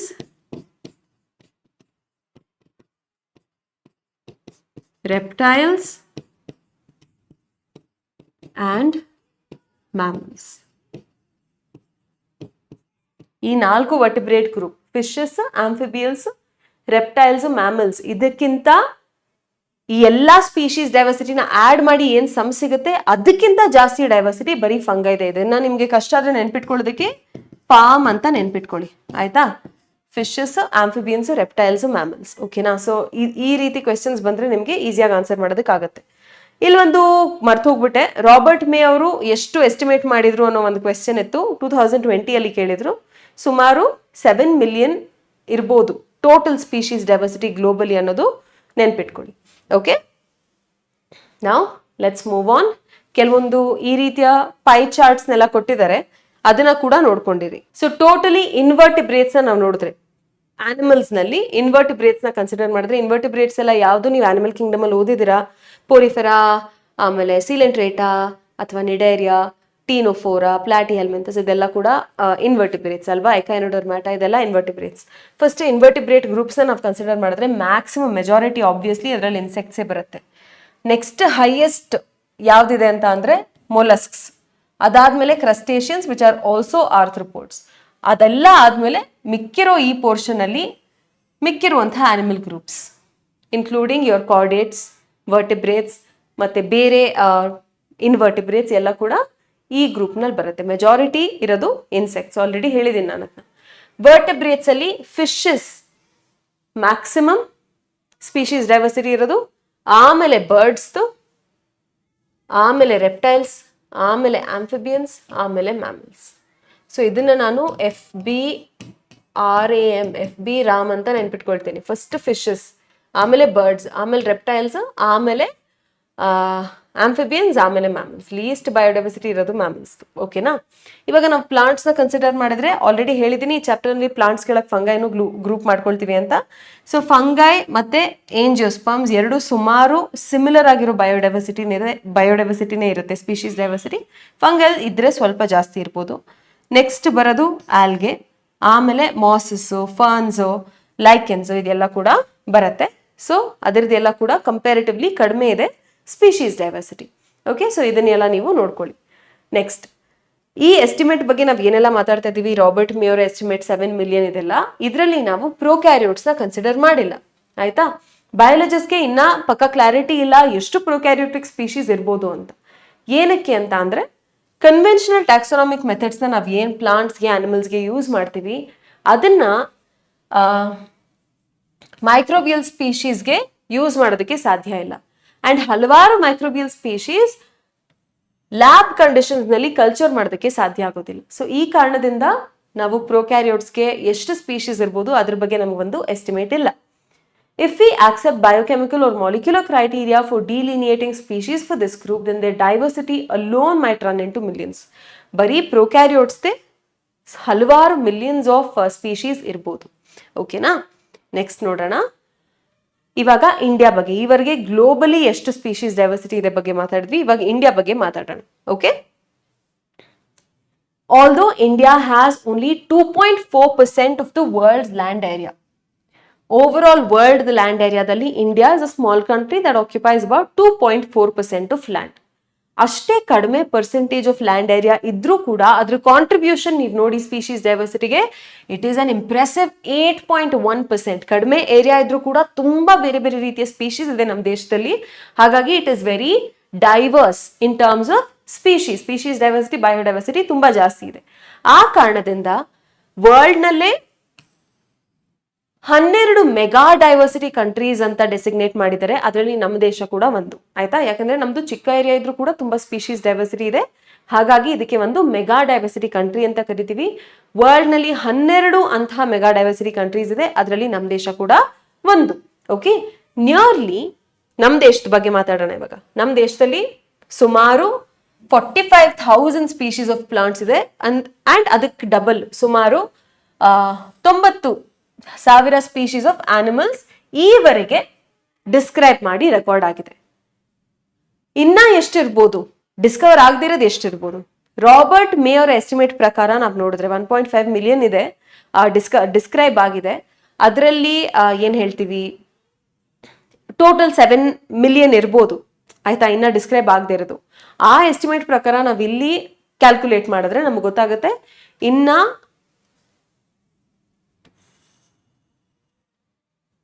22% ಮಾತ್ರ record ಆಗಿರೋದು. Okay, so ಅದ್ರ ಪ್ರಕಾರ ಇನ್ನ 1 ಲಕ್ಷಕ್ಕಿಂತ ಹೆಚ್ಚು plant species and 3 ಲಕ್ಷಕ್ಕಿಂತ ಹೆಚ್ಚು animal species Discover ಆಗೋದಕ್ಕೆ ಕಾಯ್ತಾ ಇದೆ ಅಂತ. So they are still waiting to be discovered and described. Would we ever be able to complete the inventory of the biological wealth in a country? ನಾವು ಅಷ್ಟನ್ನು ಯಾವ್ದೆಲ್ಲ Discover ಆಗಿಲ್ಲ ಅಂತಹ ಎಲ್ಲಾ ಸ್ಪೀಶೀಸ್ನು ಡಿಸ್ಕವರ್ ಮಾಡಿ ಡಿಸ್ಕ್ರೈಬ್ ಮಾಡೋದು ಯಾವತ್ತಾದ್ರೂ ಸಾಧ್ಯ ಇದೆಯಾ ಅನ್ನೋ ಪ್ರಶ್ನೆಗೆ ಉತ್ತರ ಇಲ್ಲಿದೆ. Consider the immense trained manpower and the time required to complete the job. The situation appears more hopeless when we realize that a large fraction of these species faces the threat of becoming extinct even before we discover them. Nature's biological library is burning even before we cataloged the titles of all the books stored there. This is a very sad part. ನಮ್ಮ rain forest ನಲ್ಲಿ, ನಮ್ಮ ದೇಶ ಆಗಲಿ ಬೇರೆ ದೇಶಗಳಲ್ಲಾಗಲಿ biodiversity ತುಂಬಾ ಬೇಗ loss ಆಗ್ತಾ ಇದೆ. ಅಂದ್ರೆ ತುಂಬಾ ಆರ್ಗ್ಯಾನಿಸಮ್ಸ್ ಎಕ್ಸ್ಟಿಂಕ್ಟ್ ಆಗ್ತಾ ಹೋಗ್ತಾ ಇದೆ. ನಾವು ಅದನ್ನ ಡಿಸ್ಕವರ್ ಆಗಕ್ ಮುಂಚೆನೆ ಅದು ಎಕ್ಸ್ಟಿಂಕ್ಟ್ ಆಗು ಹೋಗ್ಬೋದು. ಯಾಕೆ ಅಂತ ಅಂದ್ರೆ ಈ ರೀತಿಯ ಇಷ್ಟೊಂದು ರಿಚ್ ಬಯೋಡೈವರ್ಸಿಟಿ ಇರುವಾಗ ಅದನ್ನ ಡಿಸ್ಕ್ರೈಬ್ ಮಾಡೋದಕ್ಕೆ, ಅದನ್ನ ಏನ್ ಹೇಳ್ತಾರೆ, ರೆಕಾರ್ಡ್ ಮಾಡೋದಕ್ಕೆ ಟ್ಯಾಕ್ಸೋನಾಮಿಸ್ ಬೇಕು. ಫಸ್ಟ್ ಆಫ್ ಆಲ್ ನಮ್ಮ ಹತ್ರ ಅಷ್ಟೊಂದು ಟ್ಯಾಕ್ಸೋನಾಮಿಸ್ ಯಾರು, ನೀವು ಕೇಳಿದೀರಾ ನೀನ್ ಏನಾಗ್ಬೇಕು ಅಂತ ಅಂದ್ರೆ ಎಲ್ಲರೂ ಡಾಕ್ಟರ್, ಇಂಜಿನಿಯರ್ ಇಲ್ಲ ಸೈಂಟಿಸ್ಟ್, ಆ ತರ ತುಂಬಾ ಕಡಿಮೆ ಜನ ಹೇಳೋದು ಸೈಂಟಿಸ್ಟ್ ಅಥವಾ ರಿಸರ್ಚರ್ ಅಥವಾ ಟ್ಯಾಕ್ಸೋನಾಮಿಸ್ಟ್ ಆಗಬೇಕು ಅಂತ. ಜಾಸ್ತಿ ಜನ IPS officer, IAS officer, doctor, engineer ಇದೇ ನೀವು ಕೇಳ್ತೀರಾ. ಸೊ ತುಂಬಾ ಕಡಿಮೆ ಜನ ಇಂತಹ ಸ್ಟ್ರೀಮ್ ನ ಚೂಸ್ ಮಾಡ್ತಾರೆ. ತುಂಬಾ ಜಾಸ್ತಿ ಬಯೋಡೈವರ್ಸಿಟಿ ಇದೆ. ಆ ಕಡಿಮೆ ಜನದ ಹತ್ರ ಅಷ್ಟೊಂದು ಕೆಲಸ ಮಾಡೋದಕ್ಕೆ ಸಾಧ್ಯ ಇಲ್ಲ. One thing. ಸೆಕೆಂಡ್ ಥಿಂಗ್, ಇವಾಗ ಬಯೋಡೈವರ್ಸಿಟಿ ಲಾಸ್ ಅಷ್ಟು ರ್ಯಾಪಿಡ್ ಆಗಿ ಆಗ್ತದೆ, ಅಷ್ಟು ಫಾಸ್ಟ್ ಆಗಿ ಆರ್ಗ್ಯಾನಿಸಮ್ಸ್ ಎಕ್ಸ್ಟಿಂಕ್ಟ್ ಆಗ್ತದೆ. ಸೊ ನಾವು ಅದನ್ನ ಹೋಗಿ ಡಿಸ್ಕ್ರೈಬ್ ಮಾಡಿ ರೆಕಾರ್ಡ್ ಮಾಡೋಷ್ಟರಲ್ಲಿ ಅದು ಎಕ್ಸ್ಟಿಂಕ್ಟೇ ಆಗ್ಬಿಟ್ಟಿರ್ಬೋದು. ಆಯ್ತಾ? ಸೊ ಅದನ್ನೇ ಹೇಳ್ಕೊಟ್ಟಿದ್ದಾರೆ, ಒಂದು ಒಳ್ಳೆ ಎಕ್ಸಾಂಪಲ್ ಕೊಟ್ಟಿದ್ದಾರೆ. ಒಂದು ಲೈಬ್ರರಿಯಲ್ಲಿ ಎಷ್ಟೆಲ್ಲ ಬುಕ್ಸ್ ಇದೆ, ಆ ಹೆಸರೇನು ಅಂತ ಕ್ಯಾಟಲಾಗ್ ಮಾಡೋಷ್ಟೊತ್ತಿಗೆ ಲೈಬ್ರರಿ ಬರ್ನ್ ಆಗಿ ಹೋಗುತ್ತೆ ಅನ್ನೋ ತರ ಎಕ್ಸ್ಪ್ಲೇನ್ ಮಾಡಿದ್ದಾರೆ. ಸೊ ಪ್ರತಿಯೊಂದು ಆರ್ಗ್ಯಾನಿಸಮ್ನ ಒಂದು ಬುಕ್ಗೆ ಅನಲಾಗಸ್ ಮಾಡಿ ಅದನ್ನ ಏನ್ ಹೇಳ್ತಾರೆ ಆ ರೀತಿ ಅನಾಲಜಿ ಕೊಟ್ಟು ಎಕ್ಸ್ಪ್ಲೇನ್ ಮಾಡಿದ್ದಾರೆ. So I think at least then with this you will understand the seriousness of biodiversity loss. ಓಕೆನಾ? ಸೊ ಅದು ಫಸ್ಟ್ ಪಾರ್ಟ್ ಆಯ್ತು. ಇವಾಗ ನಾವು ಪ್ಯಾಟರ್ನ್ಸ್ ಆಫ್ ಬಯೋಡೈವರ್ಸಿಟಿ ಬಗ್ಗೆ ಮಾತಾಡೋಣ. ಪ್ಯಾಟರ್ನ್ಸ್ ಆಫ್ ಬಯೋಡೈವರ್ಸಿಟಿ ಅಂದ್ರೆ ಏನು? ಏನಾದ್ರೂ ಒಂದು ಸ್ಪೆಸಿಫಿಕ್ ಪ್ಯಾಟರ್ನ್ ಫಾಲೋ ಮಾಡುತ್ತಾ, ಇಲ್ಲ ಅಂತ ಅಂದ್ರೆ ಎಲ್ಲ ಪಾರ್ಟ್ಸ್ ಆಫ್ ದ ವರ್ಲ್ಡ್ ನಲ್ಲೂ ಸೇಮ್ ಟೈಪ್ ಆಫ್ ಬಯೋಡೈವರ್ಸಿಟಿ ಇದೆಯಾ, ಯೂನಿಫಾರ್ಮ್ ಆಗಿದೆಯಾ ಅನ್ನೋದು ಪ್ರಶ್ನೆ. ಆಯ್ತಾ? ಸೊ ನಮ್ಮ ಇಂಡಿಯಾ ಒಂದು ಟ್ರಾಪಿಕಲ್ ಕಂಟ್ರಿ. ಇಂಡಿಯಾದಲ್ಲಿ ಎಷ್ಟು ಬೇರೆ ಬೇರೆ ರೀತಿಯ ಸ್ಪೀಶೀಸ್ ಇದೆ, ಅದೇ ರೀತಿಯ ಬಯೋಡೈವರ್ಸಿಟಿ ಬೇರೆ ದೇಶಗಳಲ್ಲೂ ಕಾಣಿಸುತ್ತಾ, ಅಥವಾ ಏನಾದ್ರೂ ಒಂದು ಸ್ಪೆಸಿಫಿಕ್ ಪ್ಯಾಟರ್ನ್ ಇದೆಯಾ, ಅದನ್ನ ನೋಡೋಣ. ಮೊದಲನೇ ಪ್ಯಾಟರ್ನ್ ಲ್ಯಾಟಿಟ್ಯೂಡ್ನಲ್ ಗ್ರೇಡಿಯಂಟ್ ಅಂತ ಕರಿತೀವಿ. So through out the world first question same ಇರೋದಿಲ್ಲ, ಯೂನಿಫಾರ್ಮ್ ಆಗಿರೋದಿಲ್ಲ, ಒಂದು ಪಾರ್ಟಿಂದ ಇನ್ನೊಂದು ಪಾರ್ಟಿಗೆ ವೇರಿ ಆಗುತ್ತೆ. ಆಯ್ತಾ? ಸೊ ಫಸ್ಟ್ ಆ point. The diversity of plants and animals is not uniform through out the world but shows a rather uneven distribution. For many groups of animals or plants, there are interesting patterns in diversity, the most well known being the latitudinal gradient in diversity. In general, species decreases as we move from the equator towards the poles. ಇವಾಗ ಇದನ್ನ ನಾನು earth ಅನ್ಕೊಂಡ್ರೆ centre ನಲ್ಲಿ equator ಇದೆ. ಇದು ಎಲ್ಲರೂ social science ನಲ್ಲಿ ಜಿಯೋಗ್ರಫಿಲಿ ಓದಿರ್ತೀರ ಅಲ್ವಾ. ಸೆಂಟರ್ ನಲ್ಲಿ ಇಕ್ವೇಟರ್ ಇದೆ. ಇದು ಈಚೆ ಆಚೆ ಇರೋ ಜಾಗಕ್ಕೆ ನಾವು ಟ್ರಾಪಿಕ್ಸ್ ಅಂತೀವಿ. ಟುವರ್ಡ್ಸ್ ದ ಪೋಲ್ಸ್ ಇರೋ ಜಾಗಕ್ಕೆ ನಾವು ಟೆಂಪರೇಟ್ ರೀಜನ್ಸ್, ಆರ್ಕ್ಟಿಕ್ ರೀಜನ್ಸ್ ಅಂತ ಎಲ್ಲ ಕರಿತೀವಿ ಅಲ್ವಾ. ಸೊ ಈ ಅರ್ತ್ ಅಲ್ಲಿ ನಾವು ನೋಡ್ಕೊಂಡ್ರೆ ಎಲ್ಲಿ ಈಕ್ವೇಟರ್ ಇದೆ ಆ ಈಕ್ವೇಟರ್ ಹತ್ರ ಮ್ಯಾಕ್ಸಿಮಮ್ ಬಯೋಡೈವರ್ಸಿಟಿ ನಿಮ್ಗೆ ಇಲ್ಲೇ ಕಾಣಿಸೋದು. ಈಕ್ವೇಟರ್ ನಿಂದ ದೂರ ಹೋಗ್ತಾ ಹೋಗ್ತಾ ಹೋಗ್ತಾ towards the poles biodiversity decrease ಆಗ್ತಾ ಹೋಗುತ್ತೆ. ಓಕೆನಾ, ಅದೇ ಲ್ಯಾಟಿಟ್ಯೂಡ್ನಲ್ ಗ್ರೇಡಿಯಂಟ್ ಅಂತ ಅಂದ್ರೆ ಆಯ್ತಾ. With very few exceptions tropics. ಯಾವುದು tropics? 23.5 degrees north to 23.5 degrees south ಆಯ್ತಾ, ಅದು ಟ್ರಾಪಿಕ್ಸ್. ಈ ಟ್ರಾಪಿಕ್ಸ್ ನಲ್ಲಿ ಜಾಸ್ತಿ ಸ್ಪೀಶೀಸ್ ಇದೆ ಟೆಂಪರೇಟ್ ಅಥವಾ ಪೋಲಾರ್ ರೀಜನ್ಸ್ಗಿಂತ. ಇದಕ್ಕೊಂದು ಎಕ್ಸಾಂಪಲ್ ಕೊಟ್ಟಿದ್ದಾರೆ. ಕೊಲಂಬಿಯಾ ಅಂತ ಒಂದು ದೇಶ. ಕೊಲಂಬಿಯಾ ಟ್ರಾಪಿಕ್ಸ್ ಹತ್ರ ಇದೆ. ಕೊಲಂಬಿಯಾದಲ್ಲಿ ಸ್ಪೀಶೀಸ್ ಆಫ್ ಬರ್ಡ್ಸ್ 1400 ಇದೆ. ಅದೇ ನಾವು ನ್ಯೂಯಾರ್ಕ್ ನ ನೋಡಿದ್ರೆ, ನ್ಯೂಯಾರ್ಕ್ ಒಂದು ಟೆಂಪರೇಟ್ ರೀಜನ್, ಅದರಲ್ಲಿ 105 ಸ್ಪೀಶೀಸ್ ಇದೆ. ಅದೇ ಗ್ರೀನ್ಲ್ಯಾಂಡ್ ನ ನೋಡಿದ್ರೆ, ಗ್ರೀನ್ಲ್ಯಾಂಡ್ ಅಂತೂ ಪೋಲ್ ಹತ್ರನೇ ಇರೋದು, ಅದರಲ್ಲಿ ಕೇವಲ 56 ಸ್ಪೀಶೀಸ್ ಅಷ್ಟೇ ಬರ್ಡ್ಸ್ ಇರೋದು. ಇಂಡಿಯಾಲು ಮೆಜಾರಿಟಿ ಏರಿಯಾ ಟ್ರಾಪಿಕ್ಸ್ ಅಲ್ಲೇ ಇರೋದು. ಸೊ ಇಂಡಿಯಾಲು ಕೂಡ ಟ್ರಾಪಿಕ್ಸ್ ಅಲ್ಲಿ ಇರೋ ಕಾರಣದಿಂದ, ಈಕ್ವೇಟರ್ನ ಹತ್ರ ಇರೋ ಕಾರಣದಿಂದ ಸುಮಾರು 1200 ಸ್ಪೀಶೀಸ್ ಆಫ್ ಬರ್ಡ್ಸ್ ಇದೆ. ಸೊ ನೀವು ನೋಡ್ಬೋದು ಹೇಗೆ ಈಕ್ವೇಟರ್ ನಿಂದ ದೂರ ಪೋಲ್ಸ್ ಹತ್ರ ಹೋಗ್ತಾ ಹೋಗ್ತಾ ಸ್ಪೀಶೀಸ್ ಡೈವರ್ಸಿಟಿ ಕಡಿಮೆ ಆಗ್ತಾ ಹೋಗುತ್ತೆ. ಇದು ಒಂದು ಎಕ್ಸಾಂಪಲ್. ಇನ್ನೊಂದು ಎಕ್ಸಾಂಪಲ್ ಏನು, 2 ರೀಜನ್ ನ ತಗೊಳ್ಳೋಣ. ಒಂದು ಈಕ್ವೆಡಾರ್ ಮತ್ತು ಇನ್ನೊಂದು ಮಿಡ್ ವೆಸ್ಟ್ ಆಫ್ USA ಆಯ್ತಾ. ಈಕ್ವೆಡಾರ್ ಇರೋದು ಈಕ್ವೇಟರ್ ಹತ್ರನೇ, ಈಕ್ವೆಡಾರ್ ಅಲ್ಲೇ ಈಕ್ವೇಟರ್ ಇರೋದು. Mid West of USA, obviously USA ಅಂದ್ರೆ ಅದು ಟೆಂಪರೇಟ್ ರೀಜನ್ ಆಯ್ತಾ. ಸೊ ಈ 2 ರೀಜನ್ಸ್ ನ ತಗೊಳ್ಳೋಣ. ಸೇಮ್ ಏರಿಯಾ ಇರುವಂತಹ ಒಂದು ಫಾರೆಸ್ಟ್ ನ ತಗೊಳ್ಳೋಣ. Okay, so tropical region like Ecuador ಮತ್ತೆ ಮಿಡ್ ವೆಸ್ಟ್ ಆಫ್ USA, ಎರಡರಲ್ಲೂ ಸೇಮ್ ಏರಿಯಾ ಇರುವಂತಹ ಫಾರೆಸ್ಟ್ ಏರಿಯಾನ ತಗೊಳ್ಳೋಣ. ಅದರಲ್ಲಿ ಎಷ್ಟು ವ್ಯಾಸ್ಕ್ಯುಲರ್ ಪ್ಲಾಂಟ್ಸ್ ಸ್ಪೀಶೀಸ್ ಇದೆ ಅಂತ ನಾವು ಕೌಂಟ್ ಮಾಡಿದ್ರೆ, pteridophytes, gymnosperms, angiosperms vascular plants species ಎಷ್ಟಿದೆ ಅಂತ ನೋಡಿದ್ರೆ, ಈಕ್ವೆಡಾರ್ನಲ್ಲಿ ಮಿಡ್ ವೆಸ್ಟ್ ಆಫ್ USA ಗಿಂತ 10 ಪಟ್ಟು ಜಾಸ್ತಿ ಸ್ಪೀಶೀಸ್ ಇದೆ. So that also is an example of how species diversity tropics ಹತ್ರ ಜಾಸ್ತಿ ಇರುತ್ತೆ, ಈಕ್ವೆಟರ್ ಹತ್ರ ಜಾಸ್ತಿ ಇರುತ್ತೆ. As you move towards the poles ಕಡಿಮೆ ಆಗ್ತಾ ಹೋಗುತ್ತೆ ಆಯ್ತಾ. ಸೊ ಇವಾಗ ಬಯೋಡೈವರ್ಸಿಟಿ ಬಗ್ಗೆ ಮಾತಾಡ್ತಾ ಇದೀವಿ ಅಂದ್ರೆ ಅಮೆಜಾನ್ ರೈನ್ ಫಾರೆಸ್ಟ್ ಬಗ್ಗೆ ಮಾತಾಡಲೇಬೇಕು. ಅಮೆಜಾನ್ ರೈನ್ ಫಾರೆಸ್ಟ್ ಸೌತ್ ಅಮೆರಿಕಾದಲ್ಲಿದೆ. That is the area, that is the forest are the region that has the highest biodiversity in any part of the globe ಆಯ್ತಾ. ಈ ಕ್ವೆಶ್ಚನ್ 2020 ಕೇಳಿದ್ರು. Majority area Amazon rain forest tropical region ಅಲ್ಲೇ ಇರೋದು. This Amazon rain forest has the greatest biodiversity on earth. ಅದರಲ್ಲಿ ಎಷ್ಟೆಲ್ಲ species ಇದೆ ನೋಡೋಣ. 40,000 ಗಿಂತ ಜಾಸ್ತಿ ಪ್ಲಾಂಟ್ ಸ್ಪೀಶೀಸ್ ಇದೆ, ಸುಮಾರು 3,000ಕ್ಕಿಂತ ಜಾಸ್ತಿ ಫಿಶ್ ಸ್ಪೀಶೀಸ್ ಇದೆ, 1,300 ಸ್ಪೀಶೀಸ್ ಆಫ್ ಬರ್ಡ್ಸ್ ಇದೆ, 427 ಮ್ಯಾಮಲ್ಸ್ ಅಂಡ್ ಆಂಫಿಬಿಯನ್ಸ್ ಇದೆ, 378 ಸ್ಪೀಶೀಸ್ ಆಫ್ ರೆಪ್ಟೈಲ್ಸ್ ಇದೆ, ಅಂಡ್ 1,25,000ಕ್ಕಿಂತ ಹೆಚ್ಚು ಸ್ಪೀಶೀಸ್ ಆಫ್ ಇನ್ವರ್ಟಿಬ್ರೇಟ್ಸ್ ನಮಗೆ ಗೊತ್ತಿರೋದು ಈವರೆಗೆ ಆ ಫಾರೆಸ್ಟ್ ನಿಂದ ಡಿಸ್ಕ್ರೈಬ್ ಆಗಿದೆ, ರೆಕಾರ್ಡ್ ಆಗಿದೆ ಆಯ್ತಾ. ಸೊ ಈ ರೈನ್ ಫಾರೆಸ್ಟ್ ನಲ್ಲಿ ಇನ್ನ ಸುಮಾರು at least 2 million insect species Discover ಆಗದೇ ಇರೋದೇ ಇದೆ ಅಂತ ತುಂಬಾ ಜನ ಇಕಾಲಜಿಸ್ಟ್ ಎಲ್ಲ ಏನ್ ಹೇಳ್ತಾರೆ, ಎಕ್ಸ್ಪೆಕ್ಟ್ ಮಾಡಿದ್ದಾರೆ, ಪ್ರಿಡಿಕ್ಟ್ ಮಾಡಿದ್ದಾರೆ. What is so special about the tropics that might account for the greater biological diversity. ಇವಾಗ ಟ್ರಾಪಿಕ್ಸ್ ನಲ್ಲಿ ಜಾಸ್ತಿ ಬಯೋಡೈವರ್ಸಿಟಿ ಇದೆ, ಟೆಂಪರೇಟ್ ನಲ್ಲಿ ಕಡಿಮೆ ಇದೆ. ಏನಕ್ಕೆ ಆ ರೀತಿ? What is the reason for this gradient?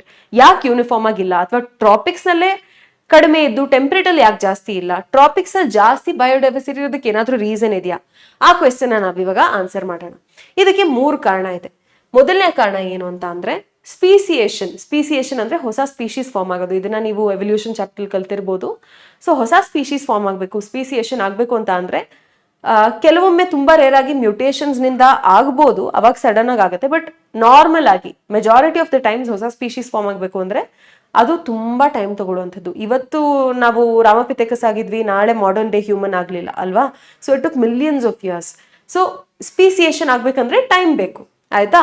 And ಏನಂತ ಅಂದ್ರೆ ಟೆಂಪರೇಟ್ ರೀಜನ್ಸ್ ನಲ್ಲಿ, ನೀವು ಐಸೇಜ್ ಅಂತ ಮೂವಿ ಎಲ್ಲ ನೋಡಿದ್ರೆ ಟೆಂಪರೇಟ್ ರೀಜನ್ಸ್ ನಲ್ಲಿ ಫ್ರೀಕ್ವೆಂಟ್ ಆಗಿ ಗ್ಲೇಸಿಯೇಷನ್ಸ್ ಆಗ್ತಾ ಇತ್ತು. ಐಸ್ ಏಜ್ ತರ ಆಗ್ತಾ ಇತ್ತು ಪೋಲಾರ್ ರೀಜನ್ಸ್ ನಲ್ಲಿ, ಟೆಂಪರೇಟ್ ರೀಜನ್ಸ್ ನಲ್ಲಿ. ಈ ತರ ಗ್ಲೇಸಿಯೇಷನ್ಸ್ ಫ್ರೀಕ್ವೆಂಟ್ ಆಗಿ ನಮ್ಮ ಟ್ರಾಪಿಕ್ಸ್ ನಲ್ಲಿ ಆಗ್ತಾ ಇಲ್ಲ. ಸೊ ಸ್ಪೀಸಿಯೇಷನ್ಗೆ ಏನ್ ಟೈಮ್ ಬೇಕು ಆ ಟೈಮ್ ಸಿಗ್ತಾ ಇತ್ತು ಅದಕ್ಕೆ. ಗ್ಲೇಸಿಯೇಷನ್ಸ್ ಬಂದು ಆ ಸ್ಪೀಸಿಯೇಷನ್ ಪ್ರಾಸೆಸ್ನ, ಎವಲ್ಯೂಷನ್ ಪ್ರಾಸೆಸ್ನ ಡಿಸ್ರಪ್ಟ್ ಮಾಡ್ತಾ ಇರಲಿಲ್ಲ. ಓಕೆನಾ? It's generally a function of time. Unlike temperate regions subjected to frequent glaciations in the past, tropical latitudes have remained relatively undisturbed for millions of years, and thus they had a long evolutionary time for species diversification. ಇಷ್ಟೊಂದು species ಇದೆ ಅಂತ ಹೇಳ್ತಿದ್ವಿ. ಹೆಂಗ್ form ಆಯ್ತು ಈ ಎಲ್ಲ species? ಒಂದು ಸ್ಪೀಶೀಸೇ ಇನ್ನೊಂದು ಸ್ಪೀಶೀಸ್ಗೆ arise ಮಾಡೋದಕ್ಕೆ ಸಾಧ್ಯ ಆಗೋದು. ಸೊ ಒಂದು ಸ್ಪೀಶೀಸ್ನಿಂದ ಇನ್ನೊಂದು ಸ್ಪೀಶೀಸ್, ಹೊಸ ಸ್ಪೀಶೀಸ್ ಎಲ್ಲ ಫಾರ್ಮ್ ಆಗಬೇಕು ಅಂತಂದ್ರೆ ಅದಕ್ಕೆ ಟೈಮ್ ಬೇಕು. ಆ ಎವಲ್ಯೂಷನರಿ ಟೈಮ್ ಟ್ರಾಪಿಕ್ಸ್ನಲ್ಲಿ ಜಾಸ್ತಿ ಸಿಕ್ತು ಟೆಂಪರೇಟ್ ರೀಜನ್ಸ್ಗಿಂತ. ಟೆಂಪರೇಟ್ ರೀಜನ್ಸ್ನಲ್ಲಿ ಯಾಕೆ ಪ್ರಾಬ್ಲಮ್ ಏನಾಯ್ತು ಅಂತ ಅಂದ್ರೆ ಆ ಡೈವರ್ಸಿಫಿಕೇಶನ್ ಆಗೋ ಪ್ರಾಸೆಸ್ನಲ್ಲಿ ಗ್ಲೇಸಿಯೇಷನ್ಸ್ ಎಲ್ಲ ಆಗ್ಬಿಡ್ತಾ ಇದ್ದಾಗ ಆ ಪ್ರಾಸೆಸ್ ಡಿಸ್ಟರ್ಬ್ ಆಗ್ಬಿಡ್ತಾ ಇತ್ತು. ಅಂಥದ್ದು ಟ್ರಾಪಿಕ್ಸ್ನಲ್ಲಿ ಆಗಿಲ್ಲ. ಹಾಗಾಗಿ ಇಲ್ಲಿ ಒಂದು ಡೈವರ್ಸಿಟಿ ಜಾಸ್ತಿ. ಇದು ನಮ್ಮ ಮೊದಲನೇದು ರೀಸನ್ ಆಯ್ತಾ. So this is a first reason. Tropical latitudes have remained relatively undisturbed. ಇದನ್ನ ನೆನ್ಪಿಟ್ಕೊಂಡು. ಸೆಕೆಂಡ್ ರೀಸನ್ ಏನು? Tropical environments are less seasonal and relatively more constant and predictable. ನೀವೆಲ್ಲ ಕೇಳಿರ್ಬೋದು, ಕೆಲವೊಂದು ದೇಶದಲ್ಲಿ ಟುವರ್ಡ್ಸ್ ದ ಪೋಲ್ಸ್ 6 ತಿಂಗಳು ಬಿಸಿಲೇ ಇರುತ್ತೆ, ಬೆಳಕೆ ಇರುತ್ತೆ, ಕತ್ಲೇನೇ ಇರಲ್ಲ. ಇನ್ನು 6 ತಿಂಗಳು ಪೂರ್ತಿ ಕತ್ಲೆ ಇರುತ್ತೆ. ನಿಮಗೆ ಗೊತ್ತು, ಡೈವರ್ಸಿಫಿಕೇಶನ್ ಆಗಬೇಕು ಅಂತ ಅಂದರೆ ಪ್ಲಾಂಟ್ಸು, ಆನಿಮಲ್ಸ್ ಎಲ್ಲರದ್ದು ಡೈವರ್ಸಿಫಿಕೇಶನ್ ಆಗಬೇಕು ಅಂತ ಅಂದರೆ ಸನ್ಲೈಟು ಎಷ್ಟು ಇಂಪಾರ್ಟೆಂಟ್ ಅಷ್ಟೇ ಡಾರ್ಕ್ನೆಸ್ ಕೂಡ ಇಂಪಾರ್ಟೆಂಟ್. ಹಾಗೆಯೇ ಟೆಂಪ್ರೇಚರ್ ಕೂಡ ಇಂಪಾರ್ಟೆಂಟ್ ಅಲ್ವಾ. ಸೊ ಒಂದು ಟೈಮಲ್ಲಿ ತುಂಬ ಬಿಸಿಲಿದ್ದು ಇನ್ನೊಂದು ಟೈಮಲ್ಲಿ ತುಂಬ ಚಳಿ, ಒಂದು ಟೈಮಲ್ಲಿ ತುಂಬ ಬೆಳಕಿದ್ದು ಇನ್ನೊಂದು ಟೈಮಲ್ಲಿ ಬರೀ ಕತ್ಲೆ, ಈ ರೀತಿ ಎಲ್ಲ ಇದ್ರೆ ಅಷ್ಟು ಹೆಲ್ಪ್ ಮಾಡಲ್ಲ, ಫೇವರ್ ಮಾಡಲ್ಲ ಸ್ಪೀಸಿಯೇಷನ್ನ, diversification.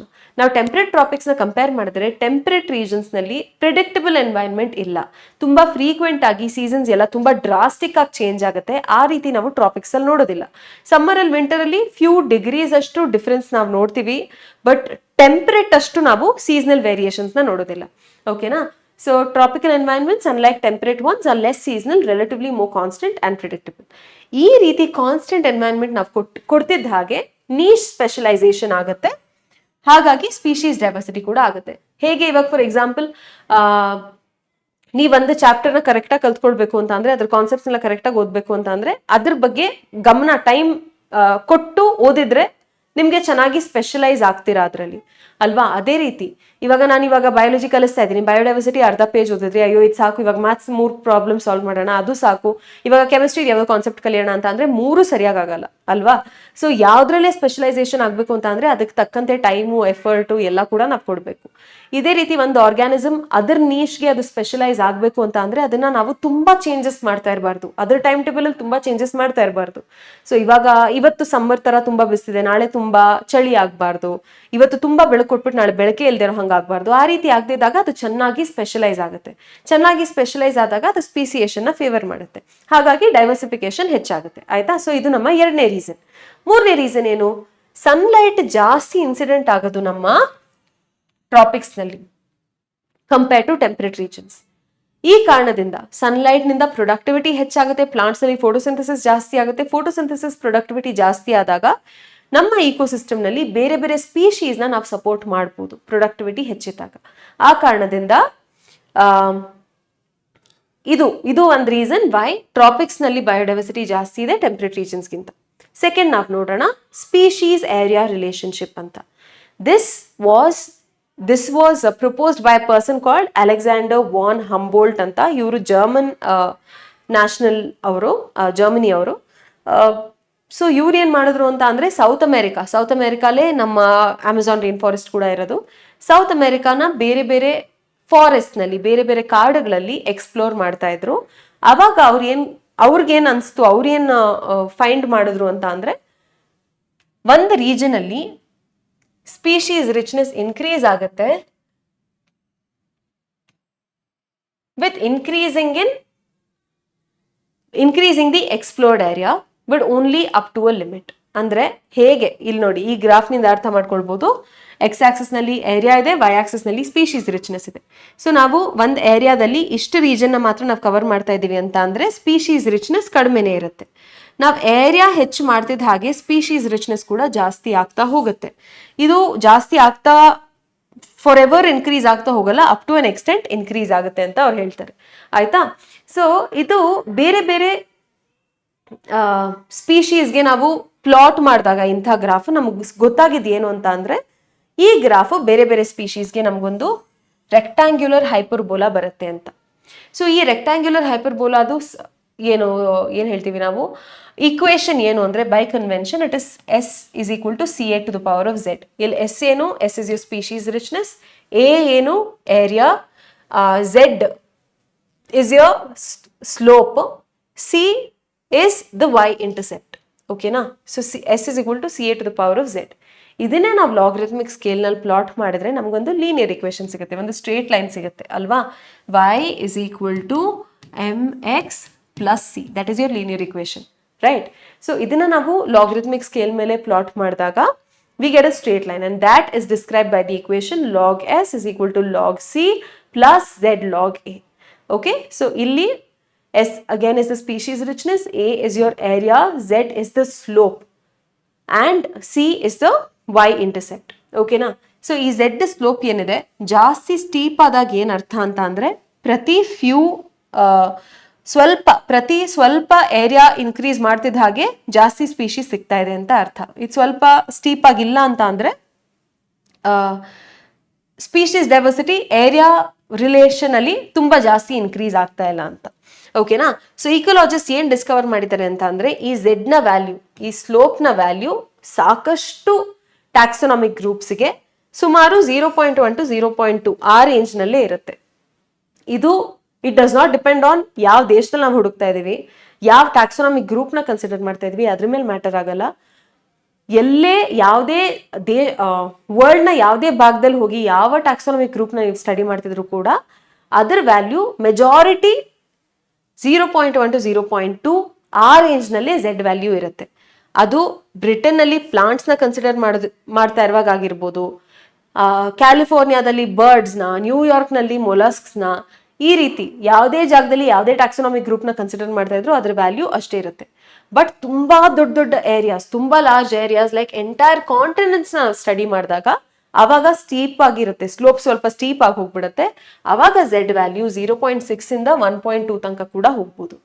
Example, fruit eating birds ಏನಿದೆ, ಫ್ರೂಗಿವೋರಸ್ ಬರ್ಡ್ಸ್ ಅಂತ ಕರಿತೀವಿ, ಫ್ರೂಗಿವೋರಸ್ ಬರ್ಡ್ಸ್ ನ ಮತ್ತೆ ಫ್ರೂಟ್ ಈಟಿಂಗ್ ಮ್ಯಾಮಲ್ಸ್ ನ ಟ್ರಾಪಿಕಲ್ ಫಾರೆಸ್ಟ್ ಆಫ್ ಬೇರೆ ಬೇರೆ ಕಾಂಟಿನೆಂಟ್ಸ್ ನಾವು ಕನ್ಸಿಡರ್ ಮಾಡಿದಾಗ ಅದರಲ್ಲಿ ಸ್ಲೋಪ್ ತುಂಬಾ ಸ್ಟೀಪ್ ಆಗಿ ಬರುತ್ತೆ, ಸುಮಾರು 1.15 ಅಷ್ಟು ಕೂಡ ಬರ್ಬೋದು. So that is what he says here. ಆಯ್ತಾ? So that is the second pattern of biodiversity, species area relationship. ಅದ್ರ ಬಗ್ಗೆ ಕೂಡ ಒಂದು ಕ್ವೆಶ್ಚನ್ ಬಂದಿತ್ತು. In the year 2017 species area relationship ಯಾರು ಪ್ರಪೋಸ್ ಮಾಡಿದ್ದು? ಅಲೆಕ್ಸಾಂಡರ್ ವಾನ್ ಹಂಬೋಲ್ಟಾ ಅಂತ. ಸೊ ಯಾ, ಈಗ ನಾವು the importance of species diversity to ecosystem ಇದ್ರ ಬಗ್ಗೆ ಡಿಸ್ಕಸ್ ಮಾಡೋಣ. Does the number of species in a community really matter to the functioning of the ecosystem? ಇವಾಗ ನಾನು ಆಲ್ರೆಡಿ ಹೇಳಿದಾಗ 20,000 ಆ್ಯಂಟ್ಸ್ಗಿಂತ 2,000ನೇ ಆ್ಯಂಟ್ ಸ್ಪೀಶೀಸ್ ಇದ್ರೆ ಏನು ಡಿಫ್ರೆನ್ಸ್ ಆಗುತ್ತೆ, ಅದರಿಂದ ನಮ್ಗೆ ಏನಾದರೂ ಪ್ರಾಬ್ಲಮ್ ಆಗುತ್ತಾ ಅನ್ನೋದ್ರ ಬಗ್ಗೆ ಇಲ್ಲಿ ಆನ್ಸರ್ನ ನಾವು ಫೈಂಡ್ ಔಟ್ ಮಾಡ್ಬೋದು. Does the number of species in a community really matter to the functioning of the ecosystem?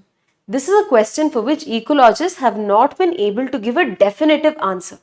For many decades, ecologists have believed that communities with more species generally tend to be more stable than those with less species. What exactly is stability for a biological community? A stable community should not show too much variation in productivity from year to year. It must either be resistant or resilient to occasional disturbances, natural or man-made, and it must also be resistant to invasions by alien species. ಓಕೆನಾ? So ಇಲ್ಲಿ ಏನು ಕೊಟ್ಟಿದ್ದಾರೆ ಅಂದರೆ, ecologist ಎಷ್ಟೊಂದು ವರ್ಷದಿಂದ ನೋಡಿದ್ದಾರೆ, ಒಂದು area, same area ತಗೊಂಡು 2 ಏರಿಯಾ, ಇದರಲ್ಲಿ ಸ್ಪೀಶೀಸ್ ಡೈವರ್ಸಿಟಿ ಜಾಸ್ತಿ ಇದೆ, ಇದ್ರ ಸ್ಪೀಶೀಸ್ ಡೈವರ್ಸಿಟಿ ಕಡಿಮೆ ಇದೆ ಅಂತ ಅಂದರೆ ಇಂಥ ಕಮ್ಯುನಿಟೀಸ್ ಸ್ಟೆಬಿಲಿಟಿ ಜಾಸ್ತಿ ಇರುತ್ತೆ. They are more stable compared to the areas which have lower biodiversity. ಆಯ್ತಾ? ಸೊ ಇಲ್ಲಿ ನಾವು ಸ್ಟೆಬಿಲಿಟಿ ಅಂದ್ರೆ ಏನ್ ಅರ್ಥ, ಇಕೋಸಿಸ್ಟಮ್ ಸ್ಟೇಬಲ್ ಆಗಿದೆ ಅಂದ್ರೆ ಏನ್ ಅರ್ಥ, ಅಂಥ ಸ್ಟೇಬಲ್ ಆಗಿರೋ ಇಕೋಸಿಸ್ಟಮ್ ನಲ್ಲಿ ಒಂದು ವರ್ಷದಿಂದ ಇನ್ನೊಂದು ವರ್ಷಕ್ಕೆ ಪ್ರೊಡಕ್ಟಿವಿಟಿಯಲ್ಲಿ ತುಂಬಾ ವೇರಿಯೇಷನ್ ಇರಲ್ಲ. ಈ ವರ್ಷ ಎಷ್ಟು ಪ್ರೊಡಕ್ಟಿವಿಟಿ ಇತ್ತು ಅದೇ ರೀತಿಯ ಪ್ರೊಡಕ್ಟಿವಿಟಿ ಮುಂದಿನ ವರ್ಷ ಸುಮಾರು ಅದೇ ರೇಂಜ್ ನಲ್ಲಿ, ಅದೇ ತುಂಬಾ ವೇರಿಯೇಷನ್ ಇಲ್ಲದೆ ಪ್ರೊಡಕ್ಟಿವಿಟಿ ಅಷ್ಟೇ ಇರುತ್ತೆ. ಪ್ರೊಡಕ್ಟಿವಿಟಿ ಅಂದ್ರೆ ಏನು ಅಂತ ಕೇಳ್ಬೇಡಿ, ಅದನ್ನ ನೀವು ಇಕೋಸಿಸ್ಟಮ್ ಚಾಪ್ಟರ್ ನಲ್ಲಿ ಪ್ರೀವಿಯಸ್ ಚಾಪ್ಟರ್ ನಲ್ಲಿ ಆಲ್ರೆಡಿ ಕಲ್ತಿದ್ದೀರಾ. ಆಯ್ತಾ? ಎಷ್ಟು ಬಯೋಮಾಸ್ ಪ್ರೊಡ್ಯೂಸ್ ಮಾಡುತ್ತೆ, ಯಾವ ರೇಟಲ್ಲಿ ಬಯೋಮಾಸ್ ಪ್ರೊಡ್ಯೂಸ್ ಮಾಡುತ್ತೆ, ಅದಕ್ಕೆ ನಾವು ಪ್ರೊಡಕ್ಟಿವಿಟಿ ಅಂತ ಕರೆಯೋದು. ಆಯ್ತಾ? ಸೊ ಅದು ಒಂದು ಫಸ್ಟ್ ಏನು ಅಂತ ಅಂದ್ರೆ ತುಂಬಾ ವೇರಿಯೇಷನ್ ತೋರಿಸಬಾರ್ದು ಪ್ರೊಡಕ್ಟಿವಿಟಿಯಲ್ಲಿ ವರ್ಷದಿಂದ ವರ್ಷಕ್ಕೆ. ಇನ್ನೊಂದು ಏನು, ಒಕೇಶನಲ್ ಆಗಿ ಯಾವಾಗ್ಲೋ ಒಂದ್ಸಲ ಏನೋ ಡಿಸ್ಟರ್ಬೆನ್ಸ್ ಆದ್ರೆ, ನ್ಯಾಚುರಲ್ ಆಗಾದ್ರೂ ಆಗ್ಬೋದು, ಫಾರೆಸ್ಟ್ ಫೈರ್ ರೀತಿ ಆಗ್ಬೋದು, ಅಥವಾ ಮ್ಯಾನ್ ಮೇಡ್ ರೀಸನ್ಸ್ ನಿಂದ ಕೂಡ ಆಗ್ಬೋದು, ಅದನ್ನ ರೆಸಿಸ್ಟ್ ಮಾಡೋ ಅಬಿಲಿಟಿ ಇರಬೇಕು, ಅದರಿಂದ ರೆಸಿಲಿಯಂಟ್ ಆಗಿರುವಂತಹ ಅಬಿಲಿಟಿ ಇರಬೇಕು. ಸ್ಪೀಶೀಸ್ ಡೈವರ್ಸಿಟಿ ಹೆಚ್ಚಿರೋ ಜಾಗದಲ್ಲಿ ಅಂತಹ ರೆಸಿಸ್ಟೆನ್ಸ್ ಜಾಸ್ತಿ ಇರುತ್ತೆ compared to areas communities which have lower species diversity. ಮೂರನೇದು ಏನು, it must also be resistant to invasions by alien species. So ಇಲ್ಲಿ ಏಲಿಯನ್ ಸ್ಪೀಶೀಸ್ ಅಂತ ಅಂದ್ರೆ ಬೇರೆ ಬೇರೆ ನ್ಯಾಚುರಲ್ ಆಗಿ ಆ ಜಾಗಕ್ಕೆ ಬಿಲಾಂಗ್ ಆಗಲ್ಲ, ಬೇರೆ ಯಾವುದೋ ರೀಜನ್ ನಿಂದ ಆ ರೀಜನ್ಗೆ ಇಂಟ್ರೊಡ್ಯೂಸ್ ಮಾಡಿದಾಗ ಅದಕ್ಕೆ ಏಲಿಯನ್ ಸ್ಪೀಶೀಸ್ ಅಂತ ಕರಿತೀವಿ. ಕೆಲವೊಮ್ಮೆ ಏಲಿಯನ್ ಸ್ಪೀಶೀಸ್ ಬಂದು ಅಲ್ಲಿ ನಾರ್ಮಲ್ ಆಗಿ ನ್ಯಾಚುರಲ್ ಆಗಿ ಬೆಳೀತಿದ್ದ ಎಷ್ಟೊಂದು ಸ್ಪೀಶೀಸ್ಗೆ ಬೆಳೆಯೋದಕ್ಕೆ ಬಿಡೋದಿಲ್ಲ, ಅದಕ್ಕೆ ಏಲಿಯನ್ ಸ್ಪೀಶೀಸ್ ಇನ್ವೇಷನ್ ಅಂತ ಕರಿತೀವಿ. ಅದ್ರ ಬಗ್ಗೆ ಹೋಗ್ತಾ ಹೋಗ್ತಾ ಕೂಡ ಕಲಿಯೋಣ. ಓಕೆ, ಸೊ ಈ ಏಲಿಯನ್ ಸ್ಪೀಶೀಸ್ ಏನಾದರೂ ಇನ್ವೇಡ್ ಮಾಡಿದ್ರೆ ಅದಕ್ಕೆ ಕೂಡ ರೆಸಿಸ್ಟ್ ಮಾಡುವಂತಹ ಎಬಿಲಿಟಿ ಯಾವ ಕಮ್ಯುನಿಟಿನಲ್ಲಿ ಜಾಸ್ತಿ ಬಯೋಡೈವರ್ಸಿಟಿ ಇರುತ್ತೆ ಅಂಥ ಕಮ್ಯುನಿಟೀಸ್ಗೆ ಆ ಎಬಿಲಿಟಿ ಹೆಚ್ಚಿರುತ್ತೆ. ಆಯ್ತಾ? ಹೇಗೆ ಎಕ್ಸಾಕ್ಟ್ಲಿ ಸ್ಪೀಶೀಸ್ ಡೈವರ್ಸಿಟಿ ಈ ಆಟ್ರಿಬ್ಯೂಟ್ಸ್ಗೆಲ್ಲ ಲಿಂಕ್ ಆಗಿದೆ ಅನ್ನೋದು ನಮ್ಗಿನ್ನ ಗೊತ್ತಿಲ್ಲ. ಬಟ್ ಏನಂತ ಅಂದ್ರೆ ಡೇವಿಡ್ ಟಿಲ್ಮೆನ್ ಅಂತ ಒಬ್ರು ಎಕಾಲಜಿಸ್ಟ್ ಇದ್ರು. ಅವರು ಎಷ್ಟೊಂದು ಹಲವಾರು ವರ್ಷಗಳ ಕಾಲ ಇಕೋಸಿಸ್ಟಮ್ ಎಕ್ಸ್ಪೆರಿಮೆಂಟ್ಸ್ ನ ಕಂಡಕ್ಟ್ ಮಾಡಿದ್ರು ಯೂಸಿಂಗ್ ಔಟ್ಡೋರ್ ಪ್ಲಾಟ್ಸ್. ಆಯ್ತಾ? ಹೊರಗಡೆ ಜಾಗ, ದೊಡ್ಡ ದೊಡ್ಡ ಏರಿಯಾಸ್ ನ ತಗೊಂಡು ಅದರಲ್ಲಿ ಎಷ್ಟೊಂದು ಎಕ್ಸ್ಪೆರಿಮೆಂಟ್ಸ್ ನ ಪರ್ಫಾರ್ಮ್ ಮಾಡಿದ್ರು ತುಂಬಾ ವರ್ಷಗಳ ಕಾಲಕ್ಕೆ. ಅಂಥ ಎಕ್ಸ್ಪೆರಿಮೆಂಟ್ಸ್ ಇಂದ ನಮ್ಗೆ ಏನ್ ಗೊತ್ತಾಯ್ತು ಅಂತ ಅಂದ್ರೆ, ಯಾವ್ದೆಲ್ಲ ಪ್ಲಾಟ್ ನಲ್ಲಿ ಸ್ಪೀಶೀಸ್ ಡೈವರ್ಸಿಟಿ ಹೆಚ್ಚಿದೆ ಅಂಥ ಜಾಗದಲ್ಲಿ ಇಯರ್ ಟು ಇಯರ್ ವೇರಿಯೇಷನ್ ಪ್ರೊಡಕ್ಟಿವಿಟಿಯಲ್ಲಿ ಕಡಿಮೆ ಇತ್ತು. ಅಂಥ ಏರಿಯಾಗಳಲ್ಲಿ ಜಾಸ್ತಿ ಡೈವರ್ಸಿಟಿ ಇದ್ದಾಗ ಜಾಸ್ತಿ ಪ್ರೊಡಕ್ಟಿವಿಟಿ ಕೂಡ ಇತ್ತು. ಆಯ್ತಾ? Although we may not understand completely how species richness contributes to the well-being of an ecosystem, we know enough to realize that rich biodiversity is not only essential for ecosystem health but imperative for the very survival of human race on this planet.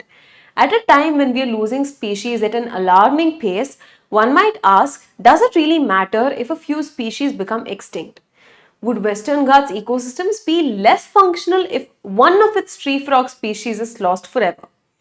How is our quality of life, namma quality of life hege affect agutte? Instead of 20,000, we have only 15,000 species of Antonath. Ide first inda ನಾವು ಮಾತಾಡ್ಕೊಂಡು ಬರ್ತಾ ಇದೀವಿ. ನಮ್ಮ life ನಲ್ಲಿ ಏನ್ difference ಆಗುತ್ತೆ, ecosystem ನಲ್ಲಿ stability ಜಾಸ್ತಿ ಆಗುತ್ತೆ ಸರಿ, ಬಟ್ ನಮ್ಮ ಲೈಫ್ ನಲ್ಲಿ ಏನಾದ್ರೂ ಡಿಫರೆನ್ಸ್ ಆಗುತ್ತಾ ಕಲ್ತ್ಕೊಳ್ಳೋಣ. There are no direct answers to such naive questions, but we can develop a proper perspective through an analogy. Rivet Popper hypothesis ಅಂತ ಒಂದು ಅನಾಲಜಿ ಇದೆ. ಇದನ್ನ ಯೂಸ್ ಮಾಡೋದು ಪಾಲ್ ಅರ್ಲಿಕ್ ಅನ್ನೋ ಒಂದು ಸ್ಟ್ಯಾನ್ಫರ್ಡ್ ಎಕಾಲಜಿಸ್ಟ್. ಆಯ್ತಾ? ಸೊ ಇವ್ರು ಏನ್ ಮಾಡ್ತಾರೆ ಅಂತ ಅಂದ್ರೆ, ಒಂದು ಏರೋಪ್ಲೇನ್ ನ ಒಂದು ಇಕೋಸಿಸ್ಟಮ್ಗೆ ಕಂಪೇರ್ ಮಾಡ್ತಾರೆ. ಒಂದು ಏರೋಪ್ಲೇನ್ ಕನ್ಸ್ಟ್ರಕ್ಟ್ ಆಗಬೇಕು ಅಂತ ಅಂದ್ರೆ ಅದರಲ್ಲಿ ಎಷ್ಟೊಂದು ನಟ್ಟು ಬೋಲ್ಟ್ ಸ್ಕ್ರೂ ಎಲ್ಲ ಯೂಸ್ ಆಗುತ್ತೆ. ಅದಕ್ಕೆ ನಾವು ರಿವೆಟ್ಸ್ ಅಂತ ಕರಿತೀವಿ. ಆಯ್ತಾ? ಸೊ ಎಷ್ಟೊಂದು ನಟ್ಟು ಬೋಲ್ಟ್ ಎಲ್ಲ ಯೂಸ್ ಆಗುತ್ತೆ. ಇವಾಗ ಪ್ರತಿಯೊಂದು ಪ್ಯಾಸೆಂಜರ್ ಆ ಪ್ಲೇನ್ ಅಲ್ಲಿ ಟ್ರಾವೆಲ್ ಮಾಡೋರು ಪ್ರತಿಯೊಬ್ರು ಕೂಡ ಒಂದೊಂದು ನಟ್ ಬೋಲ್ಟ್ ಅಥವಾ ರಿವೆಟ್ ನ ಪಾಪ್ ಮಾಡಿ ಅದನ್ನ ಮನೆಗೆ ತಗೊಂಡು ಹೋಗ್ತಾ ಇದ್ದಾರೆ ಅಂತ ಅನ್ಕೊಳ್ಳೋಣ. ಸ್ಟಾರ್ಟಿಂಗ್ ನಲ್ಲಿ ಪ್ಲೇನ್ ನ ಸೇಫ್ಟಿ ಅಷ್ಟೊಂದು ಏನು ಡಿಫರೆನ್ಸ್ ಆಗೋದಿಲ್ಲ, ಸೇಫ್ ಆಗೇ ಇರುತ್ತೆ. ಆಯ್ತಾ? ಬಟ್ ಹೋಗ್ತಾ ಹೋಗ್ತಾ ಜಾಸ್ತಿ ಜನ ನಟ್ಟು ಬೋಲ್ಟ್ ಎಲ್ಲ ತಗೊಂಡು ಹೋಗ್ತಾ ಹೋಗ್ತಾ ಹೋಗ್ತಾ ಪ್ಲೇನ್ ಸೇಫ್ಟಿ ಅಷ್ಟೊಂದು ಇರೋದಿಲ್ಲ, ಡೇಂಜರ್ ಆಗುತ್ತೆ. ಪ್ಲೇನ್ ಅಷ್ಟೊಂದು ಸೇಫ್ ಆಗಿರೋದಿಲ್ಲ. ಆಲ್ಸೋ ಇಲ್ಲಿ ಇನ್ನೊಂದು ವಿಷಯ ಏನು ಅಂತ ಅಂದ್ರೆ, ಯಾವ ಭಾಗದಿಂದ ನಾವು ರಿವೆಟ್ಸ್ ನ ರಿಮೂವ್ ಮಾಡ್ತಾ ಇದೀವಿ ಅದು ಕೂಡ ಮ್ಯಾಟರ್ ಆಗುತ್ತೆ. ಯಾವುದೋ ಸೀಟ್ ಕೆಳಗಡೆ ಇದ್ದ ರಿವೆಟ್ ನ ರಿಮೂವ್ ಮಾಡಿ ತಗೊಂಡು ಹೋದ್ರೆ ಫ್ಲೈಟ್ ನ ಸೇಫ್ಟಿ ಅಷ್ಟೊಂದು ಏನು ಡೇಂಜರ್ಗೆ ಹೋಗೋದಿಲ್ಲ. ಅದೇ ವಿಂಗ್ಸ್ ನಲ್ಲಿರುವಂತಹ ನಟ್ಟು ಬೋಲ್ಟ್ ನ ನಾವು ರಿಮೂವ್ ಮಾಡಿ ತಗೊಂಡು ಹೋಗ್ಬಿಟ್ರೆ ಅವಾಗ ಫ್ಲೈಟ್ ತುಂಬಾ ಡೇಂಜರ್ ಅಲ್ಲಿ ಇರುತ್ತೆ. ಆಯ್ತಾ? ಅದು ಅಷ್ಟೊಂದು ಸೇಫ್ ಆಗಿರೋದಿಲ್ಲ. ಇವಾಗ ಇದೇ ಅನಾಲಜಿನ ನಾವು ಇಕೋಸಿಸ್ಟಮ್ಗೆ ಅಪ್ಲೈ ಮಾಡೋಣ. ಫ್ಲೈಟ್ ಅಥವಾ ಏರೋಪ್ಲೇನ್ ನ ನಾವು ಇಕೋಸಿಸ್ಟಮ್ಗೆ ಕಂಪೇರ್ ಮಾಡೋಣ. ಹೇಗೆ ಒಂದು ಏರೋಪ್ಲೇನ್ ಕನ್ಸ್ಟ್ರಕ್ಟ್ ಆಗುವಾಗ ಹಲವಾರು ಸಾವಿರಾರು ರಿವೆಟ್ಸ್ ಯೂಸ್ ಆಗಿರುತ್ತೆ, ಅದೇ ರೀತಿ ಒಂದು ಇಕೋಸಿಸ್ಟಮ್ ನಲ್ಲಿ ಸಾವಿರಾರು ಸ್ಪೀಶೀಸ್ ಪ್ರೆಸೆಂಟ್ ಇರುತ್ತೆ.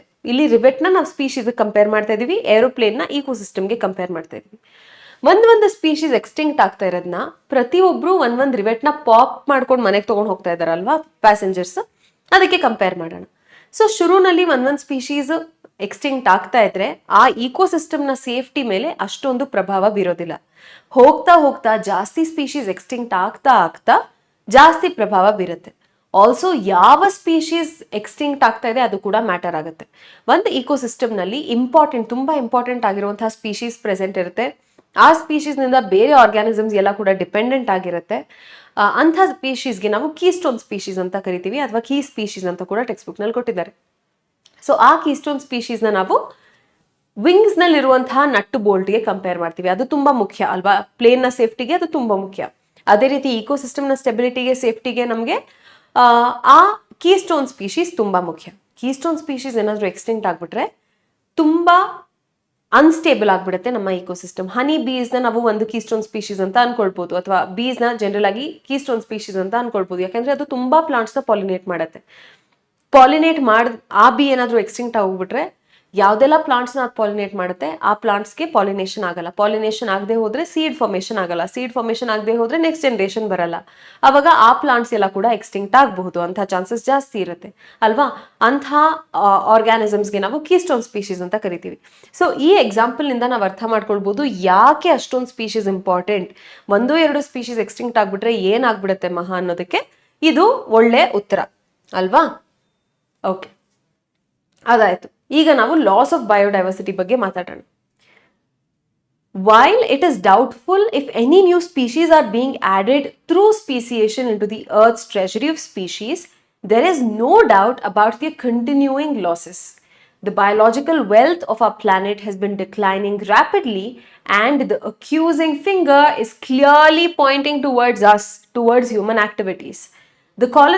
ಓಕೆ, ಇಲ್ಲಿ ಸ್ವಲ್ಪ ಎಕ್ಸಾಂಪಲ್ಸ್ ಇದೆ. ಇಲ್ಲಿ ಏನ್ ಕೊಟ್ಟಿದ್ದಾರೆ ಅಂತ ಅಂದ್ರೆ, ಹೊಸ ಸ್ಪೀಶೀಸ್ ಆಡ್ ಆಗ್ತಾ ಇದೆಯೋ ಇಲ್ವೋ ಅದಂತೂ ಡೌಟ್ಫುಲ್ ಆಗಿದೆ, ಬಟ್ ಇರೋಂಥ ಸ್ಪೀಶೀಸ್ ಅಂತೂ ಎಕ್ಸ್ಟಿಂಕ್ಟ್ ಆಗ್ತಾನೆ ಇದೆ, ಅದು ಕನ್ಫರ್ಮ್ ಆಗಿದೆ. ಏನಕ್ಕೆ ಈ ರೀತಿ ಆಗ್ತಾ ಇದೆ ಅಂದ್ರೆ ಹ್ಯೂಮನ್ಸ್ ಹತ್ರನೇ ಫಿಂಗರ್ ಪಾಯಿಂಟ್ ಆಗ್ತದೆ. Because of our activities, because of our actions, ಈ ರೀತಿ ನಾವು ರ್ಯಾಪಿಡ್ ರೇಟ್ ಅಲ್ಲಿ ಬಯೋಡೈವರ್ಸಿಟಿ ಲಾಸ್ನ ವಿಟ್ನೆಸ್ ಮಾಡ್ತಾ ಇದೀವಿ. Okay, so the biological wealth of our planet ಅದಾಯ್ತು ಅಲ್ವಾ. The colonisation of tropical Pacific islands by humans is said to have led to the extinction of more than 2,000 species of native birds. ಹೋಗಿ Pacific islands ನ ಕಾಲನೈಸ್ ಮಾಡಿದ್ರು, ಅದಾದ್ಮೇಲೆ ಊಟಕ್ಕೆ ಏನ್ ಮಾಡಿದ್ರು, ಅಲ್ಲಿ ಇದ್ದಿದ್ದ ಬರ್ಡ್ಸ್ನೆಲ್ಲ ಕೊಂದು ತಿಂದು 2,000ಕ್ಕಿಂತ ಹೆಚ್ಚು ಸ್ಪೀಶೀಸ್ ಆಫ್ ಬರ್ಡ್ಸ್ದು ಎಕ್ಸ್ಟೆನ್ಷನ್ ಕಾಸ್ ಆಗಿದೆ. ಇದ್ರ ಇಂಪ್ಯಾಕ್ಟ್ ನೀವು ಅರ್ಥ ಮಾಡ್ಕೊಳ್ಬೇಕು. ಇದು ನಾವ್ ಹೇಳ್ತಾ ಇರೋದು 2,000 ಬರ್ಡ್ಸ್ ನ ಕೊಂದ್ರು ಅಂತ ಅಲ್ಲ, 2,000 ಸ್ಪೀಶೀಸ್ ಆಫ್ ಬರ್ಡ್ಸ್ ಅರ್ತ್ ಮೇಲೆ ಇಲ್ಲ ಇವಾಗ. ಅಷ್ಟು ವೈಪ್ ಔಟ್ ಆಗೋಗ್ಬಿಟ್ಟಿದೆ, ಎಕ್ಸ್ಟಿಂಕ್ಟ್ ಆಗೋಗಿದೆ. ಅಂದ್ರೆ ಆ ರೇಂಜ್ಗೆ ಓವರ್ ಎಕ್ಸ್ಪ್ಲಾಯ್ಟ್ ಮಾಡಿ ಅದನ್ನ ಹಂಟ್ ಮಾಡಿ ತಿಂದು 2,000 species of birds have gone extinct because of human activities. ಆಯ್ತಾ. ಸೊ IUCN ರೆಡ್ ಲಿಸ್ಟ್ ನ ಪ್ರಕಾರ, IUCN ರೆಡ್ ಲಿಸ್ಟ್ ಬೇಸಿಕಲಿ ಬೇರೆ ಬೇರೆ ಸ್ಪೀಶೀಸ್ದು ಸ್ಟೇಟಸ್ ಹೇಳುತ್ತೆ. ಅದು ವಲ್ನರಬಲ್ ಆಗಿದೆಯಾ, ಅಥವಾ ಎಕ್ಸ್ಟಿಂಕ್ಟ್ ಆಗೋಗಿದೆಯಾ, ವೈಲ್ಡ್ ಅಲ್ಲಿ ಎಕ್ಸ್ಟಿಂಕ್ಟ್ ಆಗಿದೆಯಾ, ಅಥವಾ ಸೇಫ್ ಆಗಿದೆಯಾ, ಏನಾದರೂ ಎಂಡೇಂಜರ್ ಆಗಿದೆಯಾ, ಅದ್ರ ಬಗ್ಗೆ ಎಲ್ಲ ನಮಗೆ ಅದು ಪ್ರತಿಯೊಂದು ಸ್ಪೀಶೀಸ್ಗೂ ಒಂದೊಂದು ಸ್ಟೇಟಸ್ ಟ್ಯಾಗ್ ಇರುತ್ತೆ. ಆಯ್ತಾ. ಸೊ ಈ IUCN ರೆಡ್ ಲಿಸ್ಟ್ ನ ಪ್ರಕಾರ 2004 ಡೇಟಾ ಪ್ರಕಾರ ಎಕ್ಸ್ಟಿಂಕ್ಷನ್ ಆಫ್ 784 ಸ್ಪೀಶೀಸ್ ಆಗಿದೆ. That includes 338 vertebrates, 359 invertebrates and 87 plants. ಇದಿಷ್ಟು ಆಗಿರೋದು ಕೇವಲ ಲಾಸ್ಟ್ 500 years ಅಲ್ಲಿ ಮಾತ್ರ. ರೀಸೆಂಟ್ ಆಗಿರೋ ಎಕ್ಸ್ಟೆನ್ಷನ್ಸ್ ಕೆಲವು ಎಕ್ಸಾಂಪಲ್ಸ್ ಕೊಟ್ಟಿದ್ದಾರೆ. ಡೋಡೋ ಅನ್ನೋ ಒಂದು ಬರ್ಡ್ ಮಾರಿಷಸ್ ನಲ್ಲಿ, ಕ್ವಾಗಾ ಅನ್ನೋ ಒಂದು ಆನಿಮಲ್ ಆಫ್ರಿಕಾದಲ್ಲಿ, thylacine in Australia, Steller sea cow in Russia, and 3 subspecies of tiger. ಯಾವ್ದಾದ್ರು 3 subspecies, Bali, Javan and Caspian tiger. ಇದೆಲ್ಲ ಕೂಡ ರೀಸೆಂಟ್ ಆಗಿರುವಂತಹ ಎಕ್ಸ್ಟಿಂಕ್ಷನ್ಸ್. ಇನ್ನ ಲಾಸ್ಟ್ 20 years ಅಲ್ಲೇನೆ we have seen the disappearance of about 27 species. ಇದನ್ನ ನಾನು underline ಮಾಡೋಕ್ಕಾಗಲ್ಲ, so ನೀವು ಅಂಡರ್ಲೈನ್ ಮಾಡ್ಕೊಳ್ಳಿ, ಹೋಪ್ಫುಲಿ ನಿಮ್ಮ ನೋಟ್ಸ್ ಅಲ್ಲಿ ಬರುತ್ತೆ. So careful analysis of records shows that extinctions across taxa are not random. ಎಲ್ಲ ಟ್ಯಾಕ್ಸಾಲು ಸೇಮ್ ರೇಂಜ್ ಅಲ್ಲಿ ಸೇಮ್ ರೇಟ್ ಅಲ್ಲಿ ಎಕ್ಸ್ಟಿಂಕ್ಷನ್ ಆಗ್ತಾ ಇದೆ ಅಂತ ಹೇಳಕ್ಕಾಗಲ್ಲ. ಕೆಲವೊಂದು taxonomic groups are more vulnerable to extinction. ಆಯ್ತಾ? For example, amphibians are more vulnerable to extinction. Adding to the grim scenario of extinctions is the fact that more than 15,500 species worldwide are facing the threat of extinction. ನಾವು ಅದನ್ನ immediate ಆಗಿ conserve ಮಾಡಲಿಲ್ಲ ಅಂತ ಅಂದ್ರೆ ಆ species ಎಲ್ಲ extinct ಆಗುತ್ತೆ. World wide 15,500ಕ್ಕಿಂತ ಹೆಚ್ಚು species are facing the threat of extinction. Okay? Presently, ಸುಮಾರು 12% of all bird species, 23% of all mammal species, and about 32% of all amphibian species, and 31% of gymnosperm species in the plant in the world are facing the threat of extinction. From a study of the history of life on Earth through fossil records, we learned that a large-scale loss of species like the one we are currently witnessing have also happened earlier, even before humans appeared on the scene. ನಮಗೆ ಗೊತ್ತಲ್ವಾ, dinosaurs ಇತ್ತು, ಇವಾಗಿಲ್ಲ, extinct ಆಗಿದೆ. So ಇವಾಗಲೇ first time world ಅಲ್ಲಿ extinction ಆಗ್ತಾ ಇದೆ ಅಂತ ಇಲ್ಲ. ಇದಕ್ಕೆ ಮುಂಚೆ ಕೂಡ ಹಲವಾರು ಆರ್ಗ್ಯಾನಿಸಮ್ಸ್ ಎಕ್ಸ್ಟಿಂಕ್ಟ್ ಆಗಿ ಹೋಗಿದೆ. ನಮಗೆ ಟ್ರೀ ತರ ಇರುವಂತಹ ಫರ್ನ್ಸ್ ಇತ್ತು, ಡೈನೋಸಾರ್ಸ್ ಇತ್ತು, ಮ್ಯಾಮತ್ಸ್ ಇತ್ತು, ಇದೆಲ್ಲ ಕೂಡ ಇವಾಗ ಎಕ್ಸ್ಟಿಂಕ್ಟ್ ಆಗೋಗಿದೆ. It's not like it's happening for the first time right now. But difference ಏನು ಅವಾಗಾಗಿದ್ದಕ್ಕೆ ಇವಾಗಾಗಿದ್ದಕ್ಕೆ ಅಂತ ಅಂದ್ರೆ, ಅವಾಗಾಗಿದ್ದು ಮೇಜರ್ಲಿ ಹ್ಯೂಮನ್ ಕಾಸ್ ಅಲ್ಲ. ಹ್ಯೂಮನ್ಸ್ ಅವಾಗ ಇನ್ನ ಇವಾಲ್ವೇ ಆಗಿರ್ಲಿಲ್ಲ ಅನ್ಕೊಳ್ಳಿ. ಮೆಜಾರಿಟಿ ಮುಂಚೆ ಮಾಸ್ ಎಕ್ಸ್ಟಿಂಕ್ಷನ್ ಆಗಿರುವಾಗ ಹ್ಯೂಮನ್ ಇಂಟರ್ಫಿಯರೆನ್ಸ್ ಏನೂ ಇಲ್ಲ ಅದರಲ್ಲಿ. ಮತ್ತೆ ಯಾವ ರೇಟಲ್ಲಿ ಆಗ್ತಾ ಇತ್ತು ಅದು ತುಂಬಾ ಸ್ಲೋ ಆಗಿ ಆಗ್ತಾ ಇತ್ತು. ಇವಾಗ ಕರೆಂಟ್ಲಿ ನಾವ್ ಏನ್ ನೋಡ್ತಾ ಇದೀವಿ, ಈ ಎಕ್ಸ್ಟಿಂಕ್ಷನ್, ಈ ಮಾಸ್ ಎಕ್ಸ್ಟಿಂಕ್ಷನ್ಗೆ ನಾವು 6th ಮಾಸ್ ಎಕ್ಸ್ಟಿಂಕ್ಷನ್ ಅಂತ ಕರಿತೀವಿ. ಈ 6th ಎಕ್ಸ್ಟಿಂಕ್ಷನ್ ಏನ್ ನಡೀತಾ ಇದೆ, ಇದು ಹೆಂಗೆ ಡಿಫ್ರೆಂಟ್ ಬೇರೆ ಎಕ್ಸ್ಟಿಂಕ್ಷನ್ಗೆ ಅಂತ ಅಂದ್ರೆ, ಫಸ್ಟ್ ನಂಬರ್ 1 ಪಾಯಿಂಟ್ ಏನು ಅಂತ ಅಂದ್ರೆ, ಇದು ಮೇಜರ್ಲಿ ಆಗ್ತಾ ಇರೋದು ಹ್ಯೂಮನ್ ಕಾಸಸ್ ನಿಂದ, ಹ್ಯೂಮನ್ ಆಕ್ಷನ್ಸ್ ನಿಂದ, ಹ್ಯೂಮನ್ ಆಕ್ಟಿವಿಟೀಸ್ ನಿಂದ. ಸೆಕೆಂಡ್ ರೀಸನ್ ಏನು ಅಂತ ಅಂದ್ರೆ ಡಿಫರೆನ್ಸಿಗೆ, ಇದು ತುಂಬಾ ಫಾಸ್ಟ್ ರೇಟಲ್ಲಿ ಆಗ್ತಾ ಇದೆ. ಸುಮಾರು 100ಕ್ಕಿಂತ 1000 ಸಲ ಪ್ರೀವಿಯಸ್ ಮಾಸ್ ಎಕ್ಸ್ಟಿಂಕ್ಷನ್ಸ್ಗಿಂತ ಫಾಸ್ಟ್ ಆಗಿ ಆಗ್ತಾ ಇದೆ. ಇದೇ ರೇಟಲ್ಲಿ ಕಂಟಿನ್ಯೂ ಆಗ್ತಾ ಇದ್ರೆ ಇನ್ನು ಬರುವಂತಹ 100 ವರ್ಷದಲ್ಲಿ ಎಷ್ಟೊಂದು ಎಕಾಲಜಿಸ್ಟ್ ಪ್ರಿಡಿಕ್ಟ್ ಮಾಡಿದ್ದಾರೆ, ಇವಾಗಿರುವಂತಹ ಸ್ಪೀಶೀಸ್ ನಲ್ಲಿ 50% of the species wipe out ಆಗ್ಬಿಡ್ಬೋದು ಅಂತ. ಸೊ ನಮ್ಮ ಕರ್ತವ್ಯ ಏನಿಲ್ಲಿ, ನಾವ್ ಏನೆಲ್ಲ ಗಿಡ ಮರಗಳನ್ನೆಲ್ಲ ನೋಡಿ ಬೆಳೆದಿದೀವಿ ಅದು ನಮ್ಮ ಮುಂದಿನ ಪೀಳಿಗೆಗೂ ನೋಡೋದಕ್ಕೆ ಸಿಗ್ಬೇಕು. ಅದಕ್ಕೆ ನಾವು ಅವಕಾಶ ಮಾಡ್ಕೊಡ್ಬೇಕು. ಹಾಗಾಗಿ ನಾವು ಅದನ್ನ ಕನ್ಸರ್ವ್ ಮಾಡಬೇಕು ಅಂತ ಅಂದ್ರೆ ಫಸ್ಟ್ ನಾವು ತಿಳ್ಕೊಳ್ಬೇಕಾಗಿರೋದು ಏನಕ್ಕೆ ಫಸ್ಟ್ ಎಕ್ಸ್ಟಿಂಕ್ಷನ್ ಆಗ್ತಾ ಇದೆ, ಏನಕ್ಕೆ ಆಗ್ತಾ ಇದೆ ಅಂತ ತಿಳ್ಕೊಳ್ದೆ ನಾವು ಕನ್ಸರ್ವ್ ಮಾಡೋದು ಸಾಧ್ಯ ಆಗೋದಿಲ್ಲ ಅಲ್ವಾ. ಸೊ ಫಸ್ಟ್ ಕಲ್ತ್ಕೊಳ್ಳೋಣ, what are the causes for biodiversity loss. ಇದು ತುಂಬಾ ಇಂಪಾರ್ಟೆಂಟ್ ಕಾನ್ಸೆಪ್ಟ್. ಈ ಚಾಪ್ಟರ್ ನಲ್ಲಿ ಪ್ರತಿ ವರ್ಷ ಕ್ವೆಶ್ಚನ್ಸ್ ಬಂದೇ ಬರುತ್ತೆ. ಸೊ ಇಲ್ಲಿ ಒಂದು 5 ಸ್ಟಾರ್ ಹಾಕಿರ್ತೀನಿ, ಇದನ್ನ ಕರೆಕ್ಟ್ ಆಗಿ ಓದ್ಕೊಳ್ಳಿ. ಓಕೆನಾ. So causes for biodiversity loss 4 major cause ಇದೆ. ಇದಕ್ಕೆ ನಾವು ಈವಿಲ್ ಕ್ವಾರ್ಟೆಟ್ ಅಂತ ಕರಿತೀವಿ. ಈವಿಲ್ ಕ್ವಾರ್ಟೆಟ್ ಅಂದ್ರೆ ಕ್ವಾರ್ಟ್ ಅಂತ ಅಂದ್ರೆ 4 ಅಂತ ಅಲ್ವಾ. ಸೊ ಈವಿಲ್ ಕ್ವಾರ್ಟೆಟ್ ಅಂತ ಕರಿತೀವಿ. ಇದು ಫಸ್ಟ್ ಪಾಯಿಂಟ್ ಏನು ಈವಿಲ್ ಕ್ವಾರ್ಟೆಟ್ ಅಲ್ಲಿ, habitat loss and fragmentation. Habitat ಅಂತ ಅಂದ್ರೆ ಏನು, ಮನೆ ಅಲ್ವಾ. ನಾವ್ ಎಲ್ಲಿ ಉಳ್ಕೋತೀವಿ, ನಮ್ಮ ಅಡ್ರೆಸ್, ಅದಕ್ಕೆ ನಾವು ಹ್ಯಾಬಿಟಾಟ್ ಅಂತ ಕರಿತೀವಿ. ಟೈಗರ್ಗೆ ಫಾರೆಸ್ಟ್ ಅದರ ಹ್ಯಾಬಿಟಾಟ್, ರೈನ್ ಫಾರೆಸ್ಟ್ ಅದರ ಹ್ಯಾಬಿಟಾಟ್, ಆ ತರ ಒಂದೊಂದು ಆರ್ಗ್ಯಾನಿಸಮ್ಗೆ ಒಂದೊಂದು ಹ್ಯಾಬಿಟಾಟ್ ಇರುತ್ತೆ.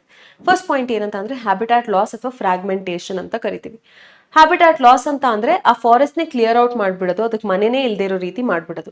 ಫ್ರಾಗ್ಮೆಂಟೇಷನ್ ಅಂತ ಅಂದ್ರೆ ಏನ್ ದೊಡ್ಡ ಏರಿಯಾ ಇದೆ, ಆ ದೊಡ್ಡ ಏರಿಯಾನ ಚಿಕ್ಕ ಫ್ರಾಗ್ಮೆಂಟ್ಸ್ಗೆ, ಕೆಲವೊಂದು ರೀಜನ್ ಅಲ್ಲಿ ಮಾತ್ರ ಫಾರೆಸ್ಟ್ ಕ್ಲಿಯರ್ ಮಾಡಿ ದೊಡ್ಡದಾಗಿದ್ದ ಏರಿಯಾನ ಚಿಕ್ಕ ಏರಿಯಾಗೆ ಫ್ರಾಗ್ಮೆಂಟ್ ಮಾಡ್ಬಿಡೋದು, ಪೀಸ್ ಆಗಿ ಮಾಡ್ಬಿಡೋದು. ಇದಕ್ಕೆ ಹ್ಯಾಬಿಟಾಟ್ ಲಾಸ್ ಅಂಡ್ ಫ್ರಾಗ್ಮೆಂಟೇಷನ್ ಅಂತ ಕರಿತೀವಿ. ಇರುವಂತಹ 4 major causes of biodiversity loss ಅಲ್ಲಿ ಇದೇ major cause that is causing the extinction of plants and animals. ಇದೇ ಪಾಯಿಂಟ್ ನ 2023, 2019, 2016 ಇಷ್ಟು ವರ್ಷ ಕೇಳಿದ್ದಾರೆ. Causes of biodiversity loss, evil quartet ಅಂದ್ರೆ ಏನು, what exactly is it about ಅಂತ 2022 ಅಲ್ಲೂ ಕೂಡ ಕೇಳಿದ್ರು. So habitat loss and fragmentation ಏನಿದು ಅಂತ ನೋಡೋಣ. The most dramatic examples of habitat loss come from the tropical rainforest, once covering more than 14% of the Earth's land surface. Earth na land surface ಅಲ್ಲಿ 14% ಗಿಂತ ಜಾಸ್ತಿ ಇದ್ದಿದ್ದು ನಮ್ಮ ಟ್ರಾಪಿಕಲ್ ರೈನ್ ಫಾರೆಸ್ಟ್, ಇವಾಗ 6% ಗಿಂತ ಕಡಿಮೆ ಇದೆ. ಆಯ್ತಾ. ಏನಕ್ಕೆ ಅಷ್ಟೊಂದು ಡಿಸ್ಟ್ರಾಯ್ ಆಗ್ತಾ ಇದೆ ಅಂತ ಅಂದ್ರೆ, ಅದು ಏನಾದ್ರೂ ಕ್ಯಾಟಲ್ಗೆ, ಇವಾಗ ಬೀಫ್ ಎಲ್ಲ ತಿನ್ನೋರಿಗೆ, ಕ್ಯಾಟಲ್ಗೆ, ದನಕ್ಕೆ, ಅದಕ್ಕೆಲ್ಲ ಮೇವು ಕೊಡ್ಬೇಕಲ್ವಾ, ಅದಕ್ಕೆ ಫಾರೆಸ್ಟ್ ನ ಕ್ಲಿಯರ್ ಮಾಡಿ ಅಲ್ಲಿ ಗ್ರಾಸ್ ನ ಬೆಳೆಸ್ತಾರೆ. ಆಯ್ತಾ. ಅಥವಾ ಸಾಯ್ಬೀನ್ ನ ಕಲ್ಟಿವೇಶನ್ ಮಾಡ್ತಾರೆ. ಸೊ ಆ ರೀತಿ ಬೇರೆ ಬೇರೆ ರೀಸನ್ಸ್, ಹ್ಯೂಮನ್ಸ್ ಅವರ ಯೂಸಿಗೆ ಫಾರೆಸ್ಟ್ ನ ಕ್ಲಿಯರ್ ಮಾಡ್ತಾರೆ. ಫಾರೆಸ್ಟ್ ನ ಕ್ಲಿಯರ್ ಮಾಡಿದಾಗ ಹ್ಯಾಬಿಟ್ಯಾಟ್ ಲಾಸ್ ಆಗುತ್ತೆ, ಫ್ರಾಗ್ಮೆಂಟೇಷನ್ ಕೂಡ ಆಗುತ್ತೆ. ಒಂದು ಮರ ಕಡಿಯೋದ್ರಿಂದ ಒಂದು ಮರ ಅಷ್ಟೇ ಹೋಯ್ತು ಅಂತ ನಾವು ಅನ್ಕೊಳ್ಬಾರ್ದು. ಆ ಮರದಲ್ಲಿ ಎಷ್ಟು ಸ್ಪೀಶೀಸ್ ಆಫ್ ಇನ್ಸೆಕ್ಟ್ಸ್ಗೆ ಮನೆ ಆಗಿತ್ತು ಆ ಮರ, ಎಷ್ಟು ಗಿಡಗಳಿಗೆ ಎಷ್ಟು ಮರಗಳು, ಎಷ್ಟು ಪಕ್ಷಿಗಳಿಗೆ ಅದು ಜಾಗ ಆಗಿರ್ಬೋದು, ಅದು ಮನೆ ಆಗಿರ್ಬೋದು, ಎಷ್ಟೊಂದು ಅಳಿಲು ಅಂತ ಜೀವಿಗಳಿಗೆ ಅದು ಮನೆ ಆಗಿರ್ಬೋದು. ಅದೆಲ್ಲ ಒಂದು ಮರ ಹೋಗೋದ್ರಿಂದ ಅದು ಎಲ್ಲದಕ್ಕೂ ಮನೆ ಕಳ್ಕೊಂಡ್ಬಿಟ್ಟಿದೆ ಅಲ್ವಾ. So that is habitat loss for them. So ಆ ಕಾರಣದಿಂದ ಈ ಫಾರೆಸ್ಟ್ ನ ಕ್ಲಿಯರ್ ಮಾಡೋ ಕಾರಣದಿಂದ ಎಕ್ಸ್ಟಿಂಕ್ಷನ್ ಆಗ್ತಾ ಇದೆ ಅಂತ ಹೇಳ್ಬೋದು. ದಿ ಅಮೆಜಾನ್ ರೈನ್ ಫಾರೆಸ್ಟ್ ತುಂಬಾ ದೊಡ್ಡದದು, ತುಂಬಾ ದೊಡ್ಡ rainforest, world's largest rainforest. ಅದಕ್ಕೆ ಲಂಗ್ಸ್ ಆಫ್ ದ ಪ್ಲಾನೆಟ್ ಅಂತ ಕೂಡ ಕರಿತಿದ್ವಿ. ಅದು ಕೂಡ ತುಂಬಾ ಸ್ಪೀಶೀಸ್ ನ ಹಾರ್ಬರ್ ಮಾಡುತ್ತೆ. ಹೈಯೆಸ್ಟ್ ಬಯೋಡೈವರ್ಸಿಟಿ ಅಲ್ಲೇ ಇರೋದು ಅಂತ ಇದೇ ಚಾಪ್ಟರ್ ನಲ್ಲಿ ಮುಂಚೆ ಓದಿದ್ವಿ. ಅಲ್ಲಿ ಕೂಡ ಕ್ಲಿಯರ್ ಆಗ್ತಾ ಇದೆ ಏರಿಯಾ ತುಂಬಾ ರ್ಯಾಪಿಡ್ ರೇಟ್ ನಲ್ಲಿ. Okay, so habitat loss, fragmentation, ಅದನ್ನ ಬಿಟ್ಟು ಪೊಲ್ಯೂಷನ್ ಇಂದ ಕೂಡ ತುಂಬಾ habitats it is not favourable for the growth of plants and animals. ಯಾವಾಗ ದೊಡ್ಡ ದೊಡ್ಡ ಲ್ಯಾಂಡ್ ಮಾಸ್ ಚಿಕ್ಕದಾಗಿ ಫ್ರಾಗ್ಮೆಂಟ್ ಆಗುತ್ತೆ, ಬ್ರೇಕ್ ಆಗುತ್ತೆ, ಅವಾಗ ಜಾಸ್ತಿ ಏರಿಯಾ, ಜಾಸ್ತಿ ಟೆರಿಟರಿ ಬೇಕಾಗಿರುವಂತಹ ಆನಿಮಲ್ಸ್ ಲೈಕ್ ಟೈಗರ್ಸ್, ಅದಕ್ಕೆ ಜಾಸ್ತಿ ಡ್ರಾಸ್ಟಿಕ್ ಎಫೆಕ್ಟ್ ಆಗುತ್ತೆ. ಯಾವುದೆಲ್ಲ ಆನಿಮಲ್ಸ್ಗೆ ಮೈಗ್ರೇಟರಿ ಬರ್ಡ್ಸ್ ಅಥವಾ ಆನಿಮಲ್ಸ್ ಇರುತ್ತೆ ಅದಕ್ಕೂ ಕೂಡ ಎಫೆಕ್ಟ್ ಆಗುತ್ತೆ. Okay, so that is your first point. Second ಏನು, ಓವರ್ ಎಕ್ಸ್ಪ್ಲಾಯ್ಟೇಷನ್. ಇದಂತೂ ಎಕ್ಸ್ಪ್ಲೇನ್ ಮಾಡೋದೇ ಬೇಡ. Humans R known for overly exploiting anything, any resource. Humans ಅವರ ನೀಡಿಂದ ಅಲ್ಲ, ಗ್ರೀಡಿಂದ ಬೇಕಾಗಿದ್ದಕ್ಕಿಂತ ಹೆಚ್ಚು ಎಕ್ಸ್ಪ್ಲಾಯ್ಟ್ ಮಾಡಿ ಅದರಿಂದ ಕೂಡ ಎಕ್ಸ್ಟಿಂಕ್ಷನ್ ಆಗಿದೆ. ಒಂದು ಎಕ್ಸಾಂಪಲ್ ಆಲ್ರೆಡಿ ಕೊಟ್ಟಿದ್ದೀನಿ. ಪೆಸಿಫಿಕ್ ಐಲ್ಯಾಂಡ್ನ ಹ್ಯೂಮನ್ಸ್ ಕಾಲನೈಸ್ ಮಾಡಿ ಆದಮೇಲೆ 2,000ಕ್ಕಿಂತ ಹೆಚ್ಚು ಸ್ಪೀಶೀಸ್ ಆಫ್ ಬರ್ಡ್ಸ್ ಎಕ್ಸ್ಟಿಂಕ್ಟ್ ಆಗೋಯ್ತು ಅಂತ. ಸೊ ಅದೇ ರೀತಿ ನಮ್ಮ ಗ್ರೀಡ್ಗೆ ಬೇಕಾದಕ್ಕಿಂತ ಹೆಚ್ಚು ನಾವು ಅಕ್ಯುಮುಲೇಟ್ ಮಾಡಬೇಕು, ಇರುವಂತಹ ಎಲ್ಲ ಆನಿಮಲ್ಸ್ನ ಕೊಂದು ತಿಂದ್ಬಿಡ್ಬೇಕು. ಆ ರೀತಿಯ ಒಂದು ಮೈಂಡ್ ಸೆಟ್ ಇಂದ ತುಂಬಾ ಎಕ್ಸ್ಟಿಂಕ್ಷನ್ಸ್ ಆಗುತ್ತೆ. Many species extinctions in the last 500 years. Example Steller sea cow, passenger pigeon, ಇದೆಲ್ಲ ಕೂಡ over exploitation by humans, mostly for food. ಆಯ್ತಾ, ಈಗಲೂ ಕೂಡ ಕರೆಂಟ್ಲಿ ಎಷ್ಟೊಂದು ಮೆರೀನ್ ಫಿಶಸ್ ಆರ್ ಎಂಡೇಂಜರ್ಡ್. ಯಾಕೆ ಅಂತ ಅಂದ್ರೆ ಅದನ್ನ ಓವರ್ ಆಗಿ ಹಾರ್ವೆಸ್ಟ್ ಮಾಡ್ತಾ ಇದ್ದಾರೆ. ಯಾವ ರೇಂಜಲ್ಲಿ ಹಾರ್ವೆಸ್ಟ್ ಮಾಡ್ತಾ ಇದ್ದಾರೆ ಆ ರೇಂಜಲ್ಲಿ ಅದು ರೀಪ್ರೊಡ್ಯೂಸ್ ಮಾಡ್ತಾ ಇಲ್ಲ. ಸೊ ಹಾಗಾಗಿ ಅದು ಕೂಡ ಎಕ್ಸ್ಟಿಂಕ್ಟ್ ಆಗುವಂತಹ ಸಾಧ್ಯತೆ ಜಾಸ್ತಿ ಇದೆ. ಮೂರನೇ point, alien species invasion. Alien ಅಂದ್ರೆ ಏನು ಹೇಳಿ? ಏಲಿಯನ್ ಅಂತ ಅಂದ್ರೆ ಜನರಲಿ ನಾವು ಅನ್ಕೊಳ್ತೀವಿ ನಮ್ಮ ಪ್ಲಾನೆಟಲ್ಲಿ ಇಲ್ಲದೆ ಬೇರೆ ಗ್ರಹದಿಂದ ಜೀವಿ ಬರೋದಕ್ಕೆ ಏಲಿಯನ್ ಅಂತ. ಸೊ ಈ ಕಾಂಟೆಕ್ಸ್ಟ್ ನಲ್ಲಿ ಏಲಿಯನ್ ಸ್ಪೀಶೀಸ್ ಅಂತ ಅಂದ್ರೆ ಯಾವುದೋ ಒಂದು ಏರಿಯಾ ಇದೆ, ಒಂದು ಜಿಯೋಗ್ರಾಫಿಕಲ್ ಏರಿಯಾ. ಆ ಏರಿಯಾದಲ್ಲಿ ನ್ಯಾಚುರಲ್ ಆಗಿ ಯಾವುದೋ ಒಂದು ಪ್ಲಾಂಟ್ ಆನಿಮಲ್ ಸ್ಪೀಶೀಸ್ ಇರಲಿಲ್ಲ, ಬೇರೆ ಯಾವುದೋ ಜಾಗದಿಂದ ಅಲ್ಲಿಗೆ ಬಂದ್ರೆ ನಾವು ಅದಕ್ಕೆ ಏಲಿಯನ್ ಸ್ಪೀಶೀಸ್ ಅಂತ ಕರಿತೀವಿ. ಇನ್ವೇಷನ್ ಅಂದ್ರೆ ಏನು ಅಂತ ನೀವು ಹಿಸ್ಟ್ರಿಲೆಲ್ಲ ಓದಿರ್ತೀರಾ, ಮುಘಲ್ ಇನ್ವೇಡರ್ಸ್ ಅಂತೆಲ್ಲ ಕಲ್ತಿರ್ತೀರಾ. ಅವರು ನಮ್ಮ ದೇಶಕ್ಕೆ ಬಿಲಾಂಗ್ ಆಗಲ್ಲ, ಬೇರೆ ಎಲ್ಲಿಂದನೋ ಬಂದು ಇಲ್ಲಿ ಎಲ್ಲ ಟೇಕ್ ಓವರ್ ಮಾಡಿಕೊಂಡು ಇಲ್ಲಿನ ಜನಕ್ಕೆ ಬೆಳೆಯೋದಕ್ಕೆ ಬಿಡದೇ ಇರುವಂಥದ್ದು, ಅಥವಾ ಇಲ್ಲಿನ ಜನಕ್ಕೆ ತೊಂದರೆ ಕೊಡೋದು, ಅಂಥದ್ದಕ್ಕೆ ಇನ್ವೇಷನ್ ಅಂತ ಕರಿತೀವಿ. ಸೊ ಇಲ್ಲಿ ಏಲಿಯನ್ ಸ್ಪೀಶೀಸ್ ಇನ್ವೇಷನ್ ಅಂತ ಅಂದ್ರೆ ಯಾವುದೋ ಬೇರೆ ಪಾರ್ಟ್ ಆಫ್ ದ ವರ್ಲ್ಡ್ ನಲ್ಲಿ ಇತ್ತದು ಈ ಜಾಗಕ್ಕೆ ಆಕ್ಸಿಡೆಂಟಲ್ ಆಗೋ ಬೇಕಂತಾನೆ ಯಾರೋ ಇಂಟ್ರೊಡ್ಯೂಸ್ ಮಾಡಿದ್ದಾರೆ. ಅದು ಇಂಟ್ರೊಡ್ಯೂಸ್ ಮಾಡಿ ಆದ್ಮೇಲೆ ಅಲ್ಲೇ ಬೆಳೀತಿದ್ದ ಗಿಡ, ಮರ, ಪ್ರಾಣಿ ಇರ್ಬೋದು, ಅದಕ್ಕೆ ಬೆಳೆಯಕ್ಕೆ ಬಿಡದೇ ಇರೋಂಥದ್ದಕ್ಕೆ ನಾವು ಏಲಿಯನ್ ಸ್ಪೀಶೀಸ್ ಇನ್ವೇಷನ್ ಅಂತ ಕರಿತೀವಿ. When alien species are introduced unintentionally or deliberately for whatever purpose, some of them turn invasive and cause decline or extinction of indigenous species. Indigenous species ಅಂತ ಅಂದ್ರೆ ಏನ್ ಮುಂಚೆಯಿಂದ ಅಲ್ಲಿ ಪ್ರೆಸೆಂಟ್ ಇತ್ತು ನೇಟಿವ್ ಸ್ಪೀಶೀಸ್, ಅದಕ್ಕೆ indigenous species ಅಂತ ಕರಿತೀವಿ. ಇದಕ್ಕೆ ಒಂದು ಎಕ್ಸಾಂಪಲ್ ಕೊಟ್ಟಿದ್ದಾರೆ. ನೈಲ್ ಪರ್ಚ್ ಅನ್ನೋ ಒಂದು ಫಿಶ್ ನ ಲೇಕ್ ವಿಕ್ಟೋರಿಯಾ ಈಸ್ಟ್ ಆಫ್ರಿಕಾದಲ್ಲಿ ಇಂಟ್ರೊಡ್ಯೂಸ್ ಮಾಡಿದಾಗ ಈ ನೈಲ್ ಪರ್ಚ್ ಏನ್ ಮಾಡ್ತು ಅಂತ ಅಂದ್ರೆ ಅಲ್ಲಿದ್ದಂತಹ 200 ಸ್ಪೀಶೀಸ್ಗಿಂತ ಜಾಸ್ತಿ ಸಿಕ್ಲೆಡ್ ಫಿಶಸ್ ನ ಎಕ್ಸ್ಟಿಂಕ್ಷನ್ಗೆ ಕಾಸ್ ಮಾಡ್ತು. ಆಯ್ತಾ, ಇದು ಒಂದು ಎಕ್ಸಾಂಪಲ್. ಹಾಗೇನೆ ಕ್ಯಾರೆಟ್ ಗ್ರಾಸ್, ಕಾಂಗ್ರೆಸ್ ಗಿಡ ಅಂತ ಕರಿತೀವಿ, ಪಾರ್ಥೇನಿಯಂ, ಲ್ಯಾಂಟನಾ ಕಮಾರ ಅಂತ ಒಂದು ಪ್ಲಾಂಟ್ ಇದೆ, ವಾಟರ್ ಹೈಸಿಂತ್ ಅಥವಾ ಐಕಾರ್ನಿಯಾ ಇದೊಂದು ಪ್ಲಾಂಟ್ ಇದೆ. ಇದೆಲ್ಲ ಕೂಡ ಇನ್ವೇಸಿವ್ ಸ್ಪೀಶೀಸ್. ಇನ್ನೊಂದು ಎಕ್ಸಾಂಪಲ್ ಆಫ್ರಿಕನ್ ಕ್ಯಾಟ್ ಫಿಶ್, ಕ್ಲಾರಿಯಸ್ ಗ್ಯಾರಿಯಪೈನಸ್ ಅಂತ ಒಂದು ಸ್ಪೀಶೀಸ್, ಆಫ್ರಿಕನ್ ಕ್ಯಾಟ್ ಫಿಶ್. ಇದನ್ನ ನಮ್ಮ ಆಕ್ವಾಕಲ್ಚರ್ ನಲ್ಲಿ ಇಂಟ್ರೊಡ್ಯೂಸ್ ಮಾಡಿದ್ದಕ್ಕೆ ನಮ್ಮ indigenous cat fish are facing a threat of extinction. ಓಕೆನಾ? ಸೊ ಇದು 3 ಎಕ್ಸಾಂಪಲ್ನ ನೀವು ನೆನಪಿಟ್ಕೊಳ್ಳಿ. ಇದ್ರ ಬಗ್ಗೆ ಕೂಡ ಕ್ವೆಶನ್ಸ್ ಬಂದಿತ್ತು 2016 ಮತ್ತೆ 2019 ಅಲ್ಲಿ. ಫೈನಲ್ ಆಗಿ co extinction. When a species become extinct, the plant and animal species associated with it in an obligatory way also become extinct. When a host fish species become extinct, its unique assemblage of parasites also meet the same fate. Another example is the case of a co-evolved plant pollinator mutualism, where extinction of one invariably leads to the extinction of other. For example, ಒಂದು fish ಇದೆ, ಆ fish ಮೇಲೆ ಎಷ್ಟೊಂದು parasites depend ಆಗಿದೆ obligatory ವೇಯಲ್ಲಿ ಅಂತ, ಅಂದ್ರೆ ಆ fish ಇಲ್ಲದೆ ಅದು ಬದುಕಕ್ಕೆ ಆಗಲ್ಲ ಅನ್ನೋ ರೀತಿಯಲ್ಲಿದ್ದಾಗ ಈ ಫಿಶ್ ಎಕ್ಸ್ಟಿಂಕ್ಟ್ ಆಗೋಗ್ಬಿಟ್ರೆ ಆ ಪ್ಯಾರಾಸೈಟ್ಸ್ ಎಲ್ಲ ಕೂಡ ಎಕ್ಸ್ಟಿಂಕ್ಟ್ ಆಗ್ಬಿಡುತ್ತೆ. ಹಾಗೆಯೇ plant ಪಾಲಿನೇಟರ್ relationship, for example fig tree ಮತ್ತೆ ವಾಸ್ಪ್ ಏನಿದೆ, ಬ್ಲಾಸ್ಟೋಫೆಗಾ ಅನ್ನೋ ವಾಸ್ಪ್, ಅದೆರಡು ಕೂಡ ಈ ಫಿಗ್ ಪ್ಲಾಂಟ್ ನಲ್ಲಿ ಪಾಲಿನೇಷನ್ ಮಾಡೋಕ್ಕಾಗದೆ ಆ ವಾಸ್ಪ್ಗೆ, ಆ ವಾಸ್ಪ್ ಮೊಟ್ಟೆ ಇಡಕ್ಕಾಗದೆ ಈ ಫಿಗ್ ಪ್ಲಾಂಟ್ ಒಳಗಡೆ, ಆಯ್ತಾ, ಈ ಫಿಗ್ ನ ಇನ್ಫ್ಲೋರೆಸೆನ್ಸ್ ಒಳಗಡೆ. ಎರಡೂ are dependent on each other for the reproduction. ಇವಾಗ ವಾಸ್ಪ್ ಏನ್ ಹೇಳ್ತೀವಿ, ವಾಸ್ಪ್ ಇನ್ಸೆಕ್ಟ್ ಏನಿದೆ ಅದು ಎಕ್ಸ್ಟಿಂಕ್ಟ್ ಆಯ್ತು ಅಂತ ಅನ್ಕೊಳ್ಳೋಣ. ಇದರಲ್ಲಿ ಪಾಲಿನೇಷನ್ ಆಗಲ್ಲ. ಈ ಪ್ಲಾಂಟ್ ನಲ್ಲಿ ಪಾಲಿನೇಷನ್ ಆಗ್ಲಿಲ್ಲ ಅಂತ ಅಂದ್ರೆ ಸೀಡ್ ಸೆಟ್ಟಿಂಗ್ ಆಗಲ್ಲ, ಸೀಡ್ ಇಲ್ಲದೆ ನೆಕ್ಸ್ಟ್ ಜನರೇಷನ್ ಬರಲ್ಲ. ಈ ಪ್ಲಾಂಟ್ ಎಲ್ಲ ಎಕ್ಸ್ಟಿಂಕ್ಟ್ ಆಯ್ತು. ಅದೇ ಪ್ಲಾಂಟ್ ಎಕ್ಸ್ಟಿಂಕ್ಟ್ ಆಯ್ತು ಅಂತ ಅನ್ಕೊಳ್ಳೋಣ. ಈ ವಾಸ್ಪ್ಗೆ ಬೇರೆ ಜಾಗ ಗೊತ್ತಿಲ್ಲ ಮೊಟ್ಟೆ ಇಡೋದಕ್ಕೆ, ಮೊಟ್ಟೆ ಇಡ್ಲಿಲ್ಲ ಅಂತ ಅಂದ್ರೆ ನೆಕ್ಸ್ಟ್ ಜನರೇಷನ್ ಬರಲ್ಲ. ಸೊ ಈ ಪ್ಲಾಂಟ್ ಇಲ್ಲದೆ ಈ ಮಾತ್ ಕೂಡ ಈ ವಾಸ್ಪ್ ಕೂಡ ಎಕ್ಸ್ಟಿಂಕ್ಟ್ ಆಗ್ಬೋದು. ಓಕೆನಾ? ಸೊ ಹಾಗೆ ಪ್ಲಾಂಟ್ ಪಾಲಿನೇಟರ್ ಮ್ಯೂಚುವಲಿಸಮ್ ಇರುವಾಗ ಒಂದು ಎಕ್ಸ್ಟಿಂಕ್ಟ್ ಆದ್ರೆ ಇನ್ನೊಂದು ಆರ್ಗ್ಯಾನಿಸಮ್ ಎಕ್ಸ್ಟಿಂಕ್ಟ್ ಆಗೇ ಆಗುತ್ತೆ. ಹಾಗೆ ಒಂದ್ರ ಜೊತೆಗೆ ಇನ್ನೊಂದು ಎಕ್ಸ್ಟಿಂಕ್ಟ್ ಆಗುವಾಗ ನಾವು ಅದಕ್ಕೆ ಕೋ ಎಕ್ಸ್ಟಿಂಕ್ಷನ್ ಅಂತ ಕರಿತೀವಿ. ಇದು ಕೂಡ are one of the causes for extinction. Okay, so ಈಗ ನಾವು ನೋಡೋಣ ಬಯೋಡೈವರ್ಸಿಟಿನ ಏನು ಕನ್ಸರ್ವ್ ಮಾಡಬೇಕು. Why should we conserve biodiversity? ಎಷ್ಟೊಂದು ರೀಸನ್ಸ್ ಇದೆ. ಅದನ್ನ ನಾವು 3 ಕ್ಯಾಟಗರಿಲಿ ಗ್ರೂಪ್ ಮಾಡ್ಬೋದು. ಒಂದ್ ಏನು ಅಂತ ಅಂದ್ರೆ ನ್ಯಾರೋಲಿ ಯುಟಿಲಿಟೇರಿಯನ್, ಇನ್ನೊಂದು ಬ್ರಾಡ್ಲಿ ಯುಟಿಲಿಟೇರಿಯನ್, ಇನ್ನೊಂದು ಎಥಿಕಲ್. ಇದರಿಂದ ಯಾವುದೇ ವರ್ಷ ಕ್ವೆಶನ್ಸ್ ಬಂದಿಲ್ಲ, ಬಟ್ ಜಸ್ಟ್ ಅಂಡರ್ಸ್ಟ್ಯಾಂಡ್, ಇದು ತುಂಬಾ ಸಿಂಪಲ್ ಕಾನ್ಸೆಪ್ಟ್. ನ್ಯಾರೋಲಿ ಯುಟಿಲಿಟೇರಿಯನ್ ಏನಕ್ಕೆ ಅಂತ ಅಂದ್ರೆ ನೇಚರ್ನಿಂದ, ಬಯೋಡೈವರ್ಸಿಟಿಯಿಂದ ನಮಗೆ ಹಲವಾರು ಎಕನಾಮಿಕ್ ಬೆನಿಫಿಟ್ ಸಿಗುತ್ತೆ, ಅದರಿಂದ ನಾವು ಹಣ ಸಂಪಾದನೆ ಮಾಡ್ಬೋದು. ಯಾಕೆ ಅಂತ ಅಂದ್ರೆ ಫುಡ್, ಸೀರಿಯಲ್ಸ್ ಆಗಲಿ, ಪಲ್ಸಸ್ ಆಗಲಿ, fruits, firewood, fibre, construction material, industrial products such as tannins, lubricants, dyes, resins, perfumes, medicinal importance ಇರುವಂತಹ ಪ್ಲಾಂಟ್ಸ್. 25% ಜಾಸ್ತಿ ಡ್ರಗ್ಸ್ ನಲ್ಲಿ ಪ್ಲಾಂಟ್ ಪ್ರಾಡಕ್ಟ್ಸ್ ಪ್ರೆಸೆಂಟ್ ಇರುತ್ತೆ. ಮತ್ತೆ 25,000 ಸ್ಪೀಶೀಸ್ ಆಫ್ ಪ್ಲಾಂಟ್ಸ್ ಟ್ರೆಡಿಷನಲ್ ಮೆಡಿಸಿನ್ಗೆ, ಆಯುರ್ವೇದ ಅದರಲ್ಲೆಲ್ಲ ಯೂಸ್ ಆಗುತ್ತೆ. ಆ ಕಾರಣದಿಂದ ನಮಗೆ ಇಂಪಾರ್ಟೆಂಟ್, ಯಾಕೆಂದ್ರೆ ಅದರಿಂದ ನಮಗೆ ಎಕನಾಮಿಕ್ ಬೆನಿಫಿಟ್ ಸಿಗುತ್ತೆ ಅನ್ನೋದು. ಆಯ್ತಾ? ಹಾಗೇನೆ with increasing resources put in to ಬಯೋಪ್ರಾಸ್ಪೆಕ್ಟಿಂಗ್.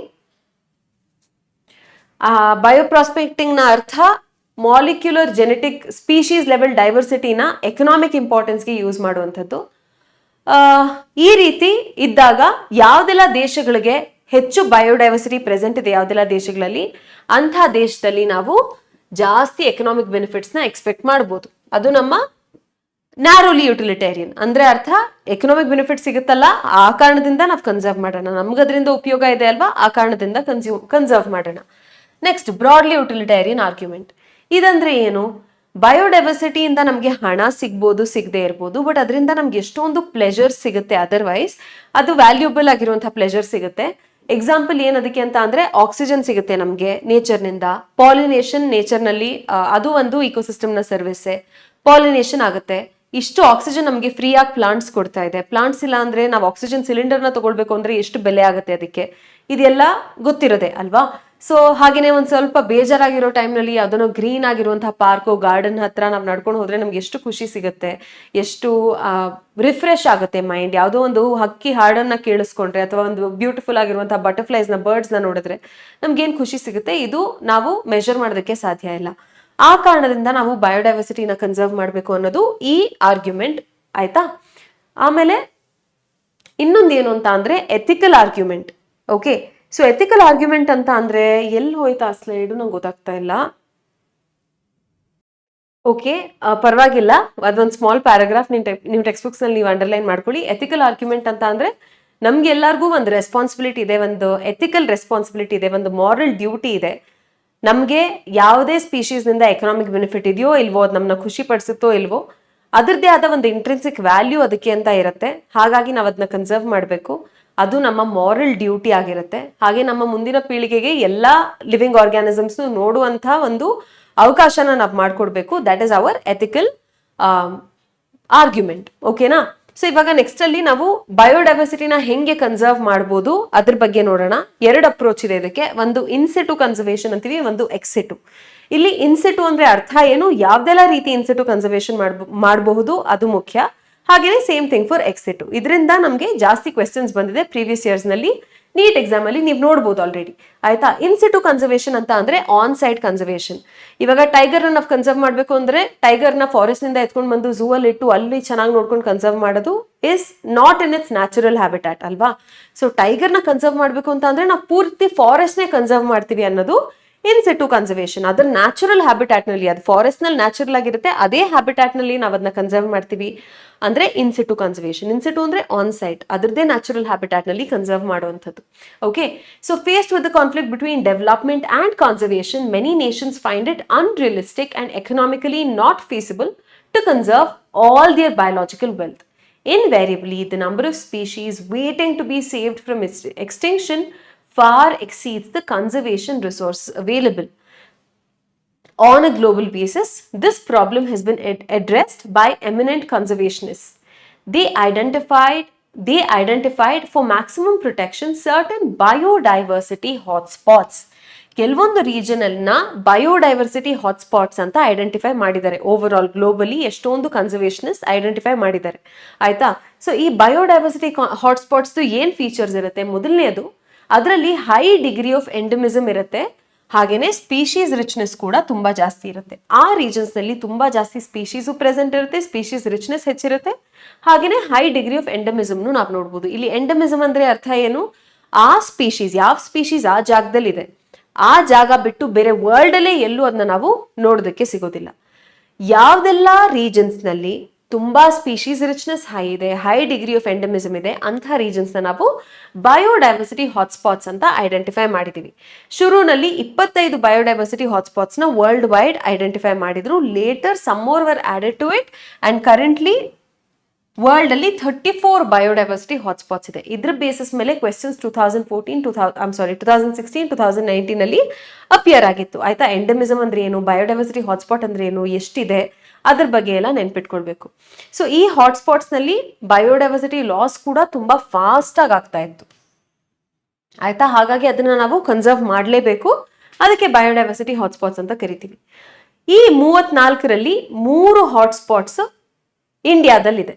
ಯಾವ್ದದು? ವೆಸ್ಟರ್ನ್ ಘಾಟ್ಸ್ ನಮ್ಮ ಇಂಡಿಯಾದ್ದು, ಅದರೊಟ್ಟಿಗೆ Sri Lanka. That is one biodiversity hotspots, western Ghats and Sri Lanka. Indo Burma region, India ಮತ್ತೆ ಬರ್ಮಾದ ಜಂಕ್ಷನ್ ಅಲ್ಲಿರುವಂತಹ ಆ ರೀಜನ್, ಇಂಡೋ ಬರ್ಮಾ ರೀಜನ್, ಮತ್ತೆ ಹಿಮಾಲಯ, ಇದು ನಮ್ಮ ದೇಶದ ಬಯೋಡೈವರ್ಸಿಟಿ ಹಾಟ್ಸ್ಪಾಟ್ಸ್. ಆಯ್ತಾ?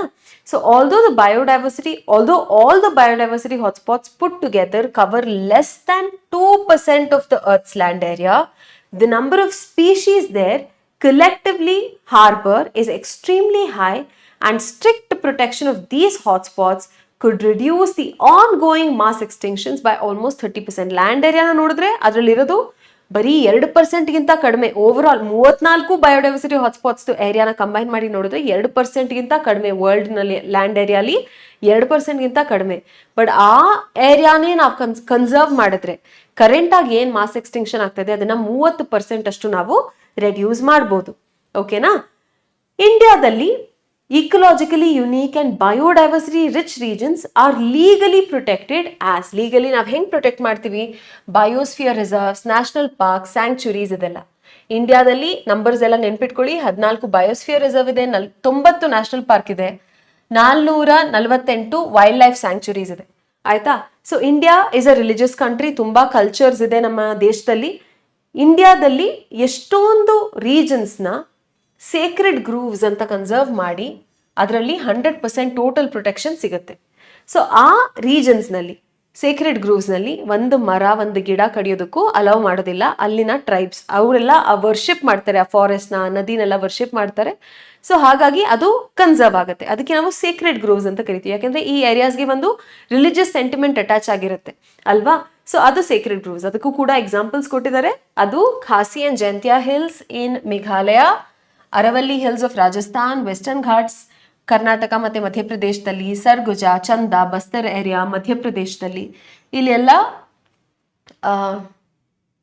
ತುಂಬಾ ಥ್ರೆಟೆಂಡ್ ಪ್ಲಾಂಟ್ಸ್, ಆನಿಮಲ್ಸ್ ಇರುತ್ತೆ and they are conserved by the tribal people itself. ಆಯ್ತಾ? So that is in situ conservation. General ಆಗಿ ಇದರಲ್ಲಿ ಯಾವ ತರ ಕ್ವೆಶನ್ಸ್ ಬರುತ್ತೆ ಅಂದ್ರೆ, ಆಪ್ಷನ್ಸ್ನಲ್ಲಿ wildlife sanctuary, biodiversity hotspot, garden ಈ ಥರ ಎಲ್ಲ ಕೊಟ್ಬಿಟ್ಟು which of the following is not a method of ex situ conservation ಅಥವಾ which of the following is not a method of in situ conservation, the following are ex situ conservation methods except for, ಈ ರೀತಿಯ questions ಬರುತ್ತೆ. So ನಮಗೆ in situ ಅಂದ್ರೆ ಯಾವುದು, exit ಅಂದ್ರೆ ಯಾವುದು example ಕರೆಕ್ಟಾಗಿ ಗೊತ್ತಿರಬೇಕು. ಎಕ್ಸಿಟು ಕನ್ಸರ್ವೇಷನ್ ಬಗ್ಗೆ ಕೂಡ 3 ವರ್ಷ ಕ್ವೆಶನ್ ಕೇಳಿದ್ದಾರೆ, 22 ಅಲ್ಲಿ, 18 ಅಲ್ಲಿ, 17 ಅಲ್ಲಿ. ಸೊ ಈ ಅಪ್ರೋಚ್ ಪ್ರಕಾರ ಆನಿಮಲ್ಸ್ ನ ನ್ಯಾಚುರಲ್ ಹ್ಯಾಬಿಟ್ಯಾಟ್ ಇಂದ ತಗೊಂಡು ಬೇರೆ ಕಡೆ ನಾವು ಕನ್ಸರ್ವ್ ಮಾಡ್ತೀವಿ, ಅಲ್ಲಿ ಅದಕ್ಕೆ ಬೇಕಾಗಿದ್ದಂತ ಊಟ, ಶೆಲ್ಟರ್, ಮೆಡಿಕಲ್ ಕೇರ್ ಎಲ್ಲ ಕೂಡ ಪ್ರೊವೈಡ್ ಮಾಡ್ತೀವಿ. ಓಕೆ, ಸೊ ಇದಕ್ಕೆ ಎಕ್ಸಾಂಪಲ್ಸ್ ಏನೆಲ್ಲ ಇದೆ ಅಂತ ಅಂದ್ರೆ zoological parks, botanical garden, wild life safari parks, ಇದೆಲ್ಲ ಕೂಡ examples of ex situ conservation. Recent ಆಗಿ ಗ್ಯಾಮೀಟ್ಸ್ನ ಕೂಡ ನಾವು ಕನ್ಸರ್ವ್ ಮಾಡ್ಬೋದು, ಕ್ರಯೋ ಪ್ರಿಸರ್ವ್ ಮಾಡ್ಬೋದು. ಯಾವುದಾದ್ರೂ ಥ್ರೆಟನ್ ಸ್ಪೀಶೀಸ್ದು ಗ್ಯಾಮೀಟ್ಸ್ ಇದೆ ಅಂತ ಅಂದರೆ ಅದನ್ನು ಕೂಡ ಕನ್ಸರ್ವ್ ಮಾಡ್ಬೋದು. ಆಮೇಲೆ ಇನ್ವಿಟ್ರೋ ಫರ್ಟಿಲೈಸೇಷನ್ ಅಲ್ಲಿ ಯೂಸ್ ಮಾಡ್ಬೋದು. ಇದೆಲ್ಲ ಕೂಡ are different methods of ex situ conservation. Okay, ಸೀಡ್ಸ್ನ ಕೂಡ ಸ್ಟೋರ್ ಮಾಡ್ಬೋದು, ಸೀಡ್ ಬ್ಯಾಂಕ್ಸ್ ಎಲ್ಲ ಕೂಡ are methods of ex situ conservation.